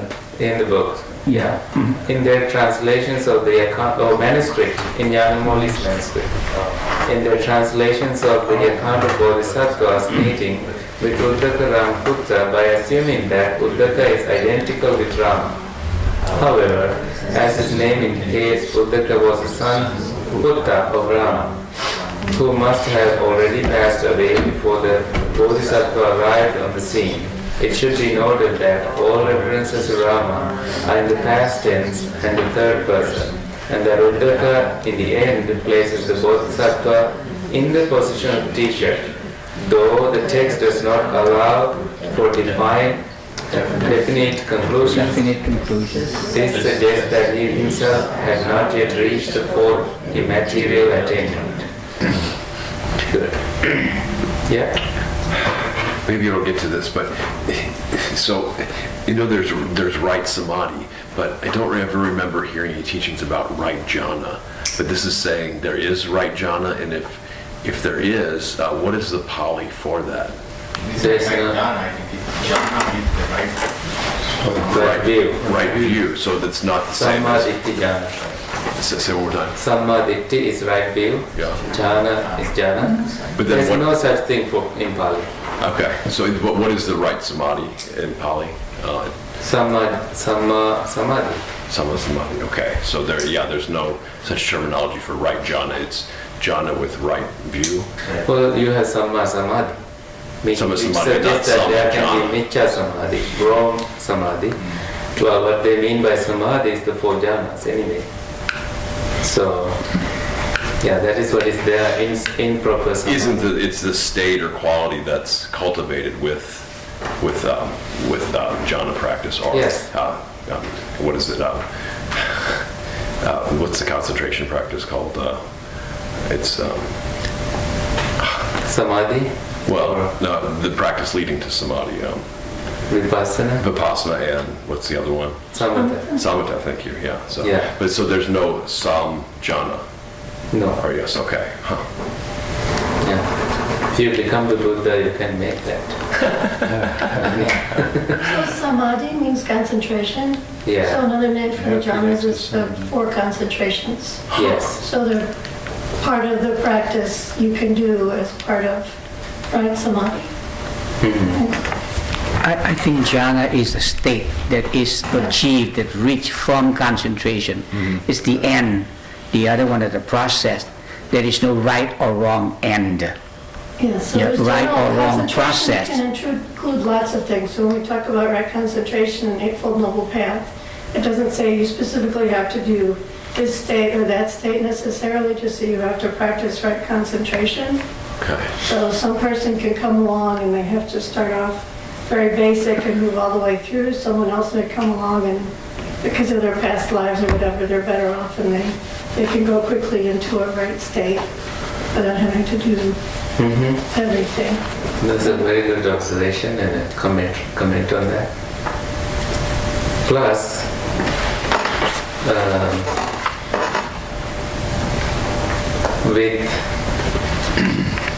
with dhyana, you have to have the right understanding that sometimes you may indulge in the second jhana too much, and that you may not go to the third one. Or if you don't have the right understanding, you will think that the second jhana is the end. Right? So when you have the right understanding, you take second jhana as a danger and then go beyond to the third jhana. And then take third jhana as a danger, a fallback place, and then go to the fourth and beyond. And there's also like if you want to get ahead too quickly and don't develop each jhana too, right? So that's a detour, but that may not work. May not take you to the final ending properly. So, does that help? Thank you. Yeah. So, such a scholarly lapse is understandable, especially when even long before then, the compilers of the later Buddhist texts too missed out this interesting detail of Buddhist history. The distinction between Rama and his son, Uddaka Ramaputta, is found in Sarvasivadi, Dharmakuptaka and Mahasangika accounts of the Bodhisattva's early meditation experiences. However, the Sangha Veda Vastu and its Tibetan parallel and the Lalita Vistara fail to distinguish them, which, as noted by Bain, is probably because of a later obfuscation of the tradition. However, it is clear from the Uddaka Sutta that Uddaka Ramaputta had no high spiritual attainment. Bhikkhus, although Uddaka Ramaputta was not himself a knowledge master, Vedaguru, he claimed, "I am a knowledge master." Although he was not himself an all-conqueror, Sabdaji, he claimed, "I am an all-conqueror." Although he had not exercised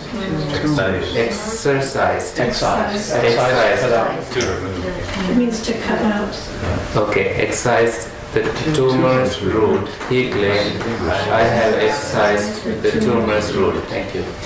It is impossible that the ascetic Rama was the first, apparently the oldest of the 8 wise Brahmins who attended the natively and performed the protection rites, Rakha Kama, in Milinda 236.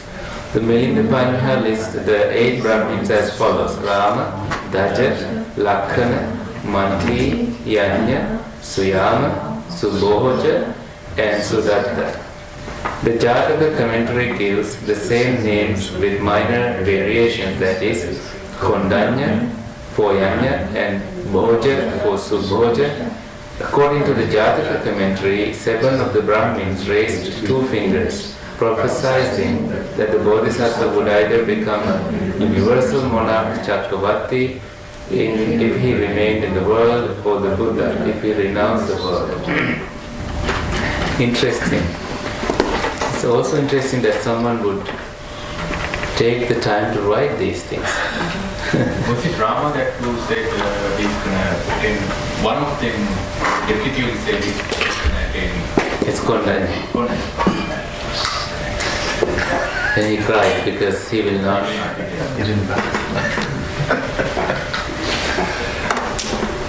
But he was there. Kondanya Bhaktapadhyaya, he was one of the 5 monks. Again, different Kondanya.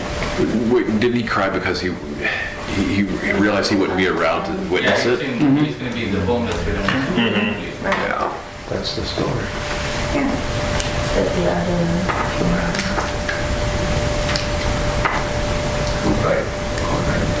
According to this one here, the upper part there is that those are the what is that? The previous, the past. Oh, Jalikas? Yeah, Chalaka. Yeah. According to the Chalaka commentary, 7 of the Brahmins, that's the same group of Brahmins. But on that one here, you don't see the name of Kandanya. Kondanya, yes. There's no Kandanya. You have something closer, like Yanya. I wonder if people misheard or didn't hear that part or had to write it down or what's going on. I think it's a different Brahmin who predicted that he will definitely be the Buddha, but that Brahmin did not live. up to that point. But Kondanya did live up to that. He was the youngest there. That he became one of the 5 disciples. Attendants. Yes. One of the 5. Yes. Aspiring that he will somehow become the Buddha. It's Asita who cried. Yeah. Asita cried.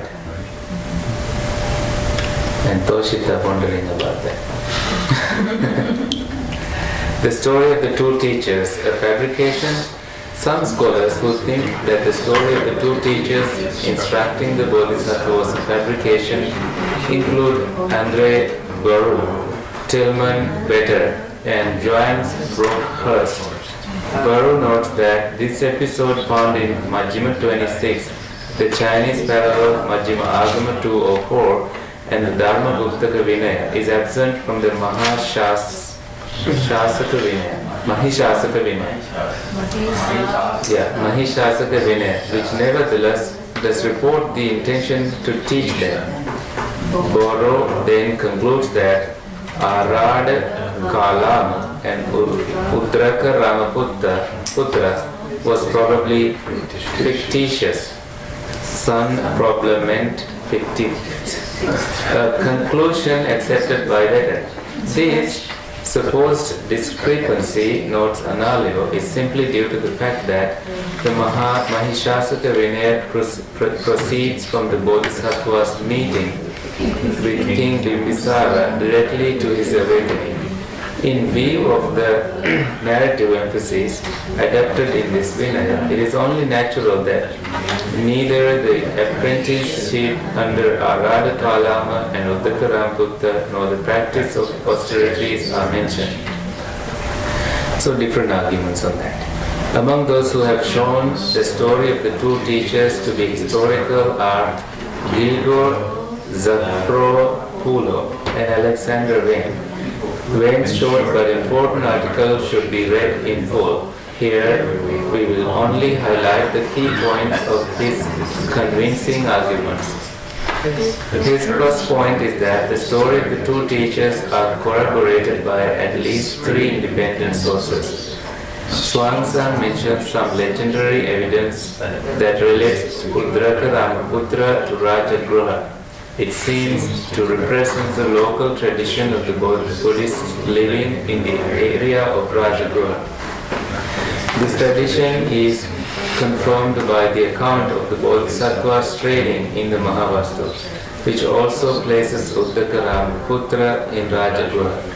Then we have the Mahapurisa, Vasakara Sutta, which says the Brahmin Vasakara, chief minister of Magadha, visits the Buddha in Rajagaha and tells him that the Raja Eleya has faith in the recluse Ramabuddha.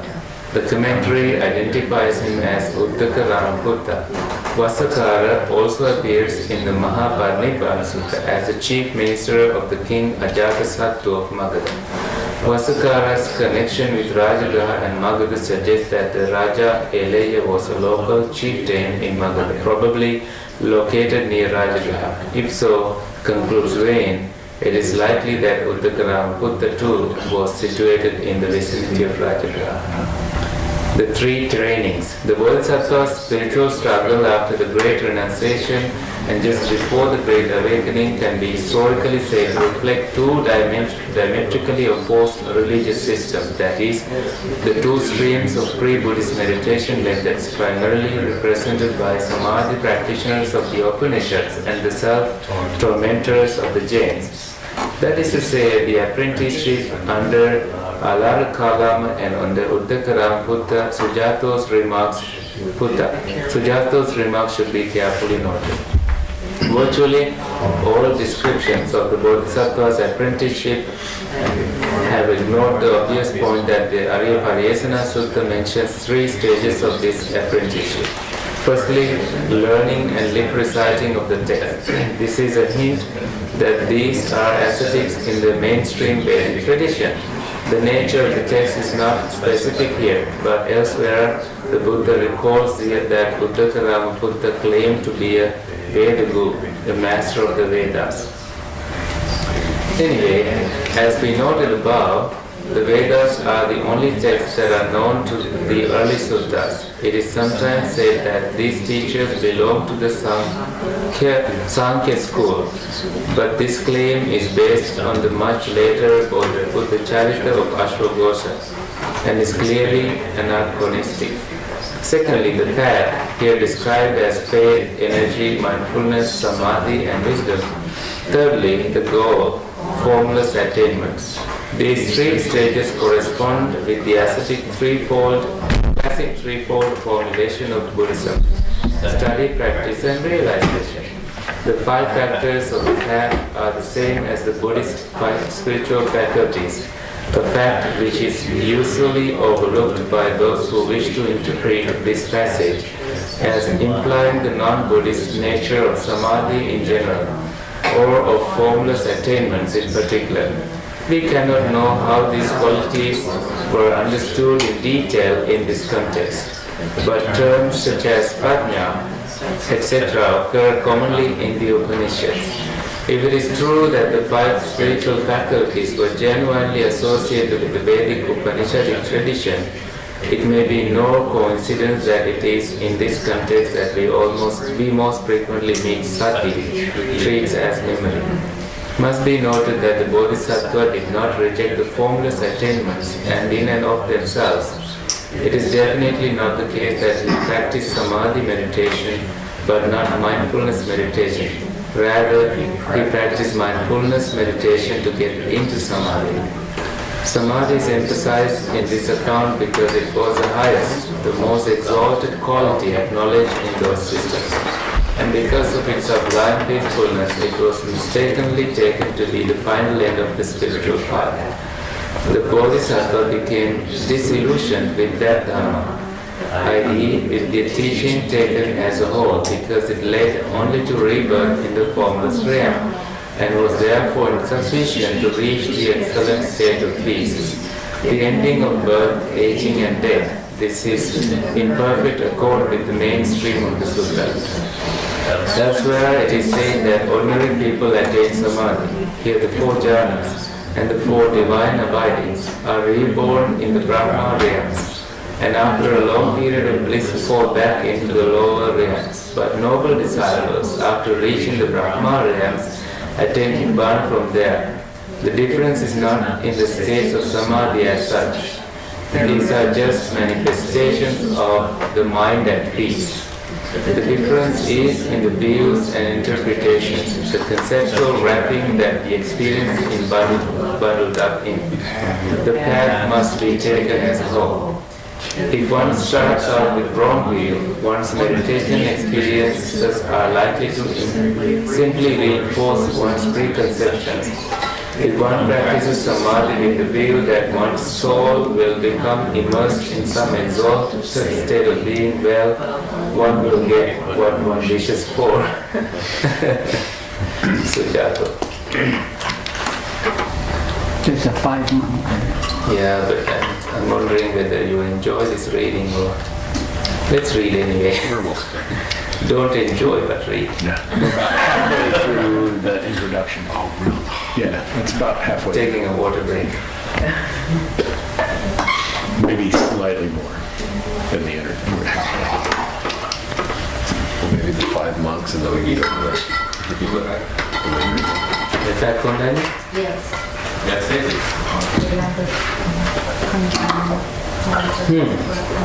Okay, let's read that. The youngest of the 5 monks, Kondanya, however, put up only one finger, certain that the Bodhisattva would go forth and become the Buddha. But he did not cry, right? It's the other one who cried, not him. Yeah.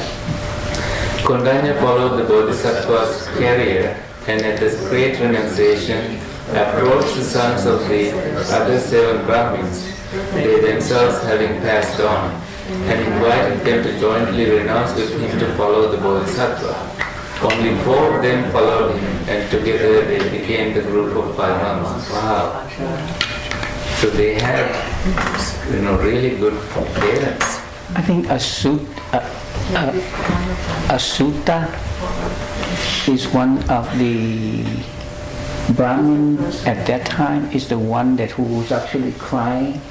Asita. Not Konala, it's Asuta. Asita. Yeah. Asita. Yeah. He was the one who Who laughed, he laughed and then cried. Yeah. Asuta. Asita. Asita. Yeah. The Milinda Panya goes on to say that the Bodhisattva had 5 teachers. His first teacher was a group of 8 Brahmins mentioned above. The others were Sabdamitra, master of the Vedas, the Deva who inspired the Bodhisattva to go forth, the 4th, Alara Kala, and the 5th, Brahma. The Pali Gatha commentary mentions another teacher of the Bodhisattva, Bhagava. Only one mention, after whom the Bodhisattva went to Alara Kala. So, Pasa Rasi Sutta. At the close of the Arya Pariyasana Sutta, the Buddha is recorded as declaring that those who are caught up with desire for the 5 courts of sensual pleasures are like a deer caught up in a pile of snares. Pasa Rasi. That's the reason why it's named as Pasarasi Sutta. Both the Arya Pariyasana Sutta and the Madhyama Agama version compare one who is caught up with the 5 kinds of sensual pleasures to a deer caught in deadly snares, and those aloof from sensual pleasures as being free from Mara's control, just as a deer not caught in snares, and so is not under the hunter's control. In both cases, however, this passage comes a little unexpected, a sort of anti-climax after the account of the Buddha's noble quest and full awakening, his subsequent teaching of the 5 monks and their full awakening. I didn't understand that part. So this passage comes a little unexpected, sort of anti-climax after the account of the Buddha's noble quest and full awakening, his subsequent teaching of the 5 monks and their full awakening. J.C. Pandey wonders, is it possible that M26 represents a confusion of 2 once different suttas, the Arya Pariyasana and Pasarasi? The wavering of the title would then incidentally be well explained. Annalayo adds in his footnote, the different Pali editions do in fact vary in regard to the title, while the PTS and the PTS means Pali Text Society, and the Sinhalese editions speaks of Arya Pariyasana Sutta. The Burmese and Siamese editions speak of the Pasarasi Sutta, heap of snares, a title taken from the simile occurring in the passage under discussion as present. What is possible, even more curious, is that Buddhaghosa, in his commentary on the Majjhima Nikaya, speaks of the Pasarasi Sutta, but in Athasalini, his commentary on the first book of the Abhidhamma Pitaka, he refers to the same discourse as Arya Pariyasana. So it could be either one. Annalayo further notes, while in the Pali version it is not entirely clear if this passage is addressed to the 5 monks or to the group of monks assembled at Ramaka's hermitage. According to the Madhyama Agama presentation, the Buddha addressed this examination of sensual pleasures to the 5 monks. This seems, however, less probable, since at this point the 5 monks had already gained full awakening, so that to warn them of the dangers of sensual pleasures would seem to be beside the point. The Pasa Rasi Sutta first lists the 5 courts of sensual pleasures, Kama Guna, that is, the physical body which needs to be transcended as it were. Therefore we can attain to the 4 dhyanas and the formless attainments, and finally the cessation of perception and feeling, here equated with the attainment of nirvana. It is in fact a neat summary of the Buddha's spiritual progress from the world to awakening itself. Understandably, this passage serves as sort of preamble to the first discourse given to the 5 monks when they are finally ready to hear a proper formulation of the essence of the Buddha's awakening. It's confusing. Anyway, so any awakening or any meditation you do, you need to know if you are all interested in meditation or any one of you interested in meditation, you have to have so much energy to contain samadhi. So earlier you do any samadhi is better so that you can experiment on it, you can withhold it, you can do a lot with that samadhi that you experience. If not, you will do a passing by thing and that may not be as good as your full potential samadhi. It's interesting how there's so many scholarly points of contention. That's why I read that, so that you all know that different scholars are interested in these things. Western scholars who are practitioners sometimes, like Brahmavanso. This is the first I've heard of the Burmese and Siamese version of. They have their own version of the canon, or how? Sinhalese. Thank you. Sinhalese, not Siamese. Yeah, Siamese have two. Sinhalese, we have our own version, but very, very similar to the Thai and Burmese because we exchanged.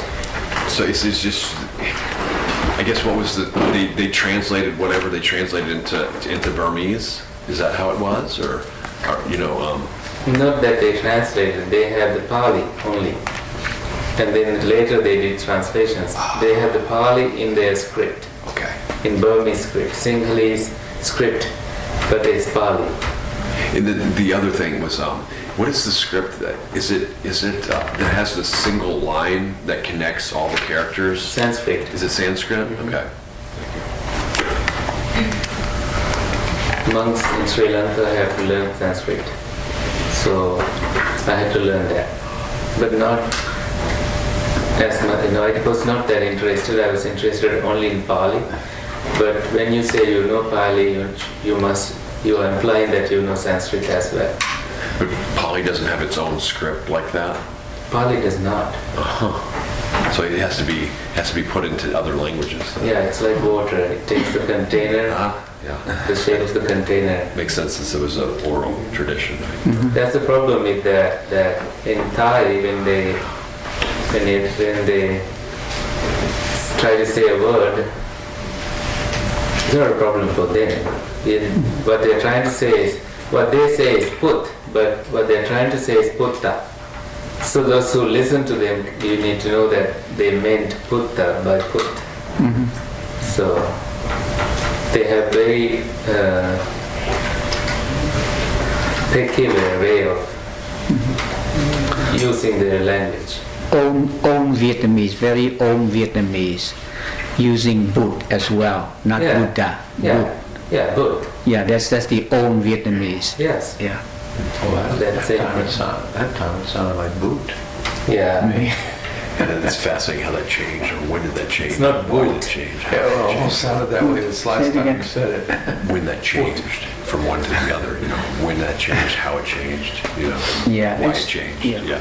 It's just like I think that the main variation, the main reason for a variation here is because that is a verbal language, so that you're hearing. We have that problem in Vietnamese right now. So for many thousand years, you say something, but the ear and the pronunciation of that particular group, of that particular local, cannot pronounce certain thing.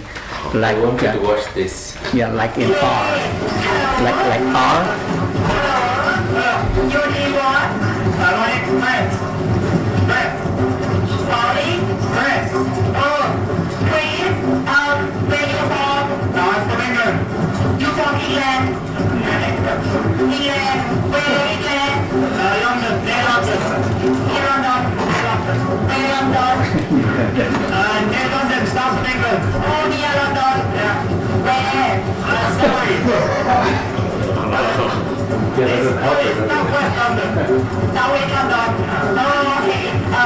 So this is the story behind it, okay? So this man is innocent. Somebody else caused an accident. But this journalist say that it's his fault at the end. She managed to say that you caused the accident. That's the Thai media. Why you smile? Why you smile? Why am I here? Why you smile?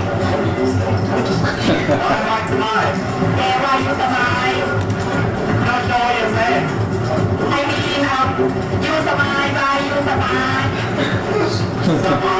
Survive? Smile. You smile. Yeah. They think he's the one who did whatever he did, like be happy Why about am I tonight? it. Didn't do it. Why am I smiling? Yeah. Close enough. He got it. Because this is funny. Because this is funny. You think it's funny? No, it's not funny. I interviewing you. They talk about accent. You know, I have like Accent? my accent. You think it's difficult to understand me? It's funny in English. She's confirming. You know, many Thai people, they don't like speak Thai accent. They want to speak perfect grammar and British or American accent, so they confident. But if they have Thai accent like me, they don't like that. And what you thinking about that? Well, I think you're gonna have your accent improved. Like, there's nothing you can do about it. You can try and make it better over time. But if you show up with American English, you're gonna have an American accent. That's just how it is. Do you mind Thai accent? I don't mind it, no. You don't like Thai accent? No, no. I don't mind it. Oh, okay. I'm happy to hear. I'm happy you're happy. What about grammar? I spoken not good. Not I don't see the accident part. Yeah, well, I don't. Yeah, It's, I think, later. After, so they have a conversation after the. Oh yeah, this is not the same. But there is another video where the journalist convinces the innocent man that you caused the accident.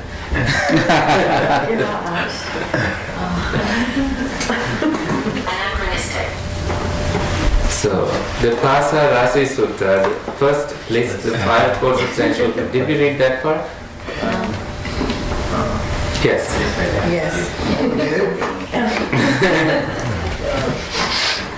Yeah, this is the part we should read. The Arya Pariyasana Sutta centers around the 2 kinds of quests, noble Arya Pariyasana and the ignoble search. Similarly, the Pariyasana Sutta speaks of 2 kinds of search, the noble and the ignoble. The noble quest is a spiritual one leading to liberation, while the ignoble, It's ignorable. It's a typo. ignoble, Ignoble. It's misspelled. not ignorable. It's not ignorable. It's just spelled wrong. Yeah, it's a typo. Yes, that's right. No, it is spelled right. There is an extra R there. What the footnote says. Yeah, I'm looking at this. Oh, no, There's 2 extra letters. Next line up. by the footnote. That's for 76. That's wrong. That's wrong. Yeah. While the noble quest is that for the material and worldly things bring suffering with it, the shortest sutta related to this topic is surely the Dve Pariyasana Sutta, which simply mentions the quest for material things and the quest for Dharma. So he gives the Dve Pariyasana Sutta and then different sutras and gives different stuff about them. So we'll read a little bit of this sutra, not the whole thing today, I think, and then we'll stop. But the part that I'm very interested in is this part. What is the title of this entire paper? Who's it by? Before the Let me PDF. share this with Slack. I did share this, I think. Noble Quest. But who's the paper by? Piatan. Piatan. P-I-Y-A. Here I wrote it already. This is his name. P-I-Y-A space T-A-N. Okay, thank you. When I read from Better him. typing than me. Place is long. So, Vietnam. He was a monk before for 20 years. He's this man. This is him. Oh, he's under the mulberry tree. Well, he's sitting next to a painting. That way you don't get any bugs, you do that inside. He's an excellent writer. He used to be a monk. Yeah. He's living in Singapore. Malaysian now? He's Malaysian. Malaysia. Yeah, he's 70 years. Teaching in Singapore. Teaching in Singapore? Maybe? He's actually of Chinese descent. Maybe. I think he's a Chinese meaning he became a monk because they feared he's going to convert to Christianity. Oh. Brother converted to Christianity, so that their parents were afraid he's also going to get converted. So it worked. Yeah, it worked.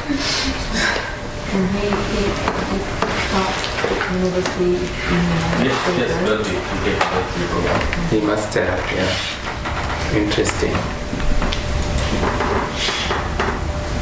So,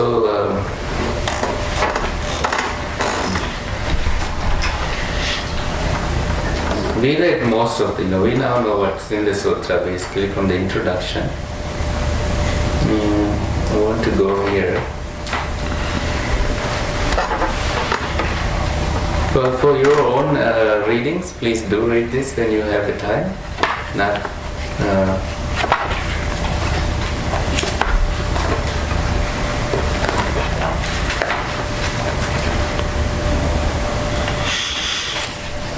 So this is where he says his part. We read this anyway.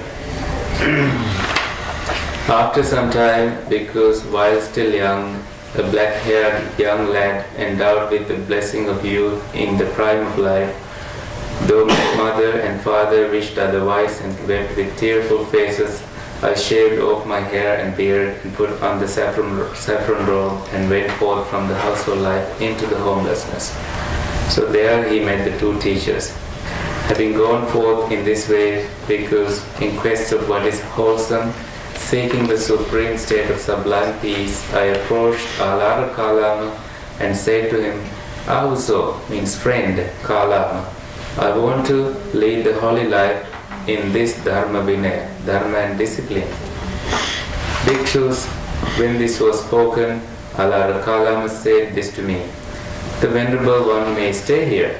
This Dharma is such that a wise man can soon attain and dwell in it, realizing for himself through his own direct knowledge, his own teacher's doctrine. So mastering the text, Bhikshus, I soon quickly learned that Dharma. I learned that Dharma because as far as mere lip reciting and rehearsal of his teaching went, I spoke with the word of knowing and with the word of an elder, and I claimed I know and see, and there were others who did likewise. So it was just easy for him to understand. Yes? When Gautama went out and shaved and put on the robes, how far did he go? Because as a parent, I'm thinking as a parent, like I said, his parents were distraught. Did he just go 20 miles away and they could still see him? Or was it just a break, I'm not seeing you anymore, and he's just gone? He crossed that river, which apparently is maybe the border of the kingdom, the river Neranjara. I don't know I'm sure some scholars may have studied the distance he went. Maybe we can find from the river. So when he said goodbye to his parents, was it just goodbye? It wasn't... He didn't say goodbye. Well, the legend says he left when they were all sleeping. But he didn't see them until he was enlightened then? No. Okay. He didn't see them until he was enlightened. I think it took him 5 years before he went to see them. He was 20 years. 5 or 6 years. 6 years. 29 to 35. This time. this time stuff. There's no story of how he met this first teacher, though. He just said he met him, right? And then he said he studied the ancient lore, but it doesn't say what those texts were. I guess we're assuming they're the Vedas, or? I think it was all recitals. Okay, just because oral. nobody yeah. wrote anything at that time. Yeah. Anyway, so let's take our lunch break here. I will also try to find out, Mike, a little bit more about the distance he went. Well, that's fine. I was just curious, like, No, it's a when he good left, question. it was just goodbye to everyone. I'm not gonna come around on weekends. You don't want your son to pronounce like that.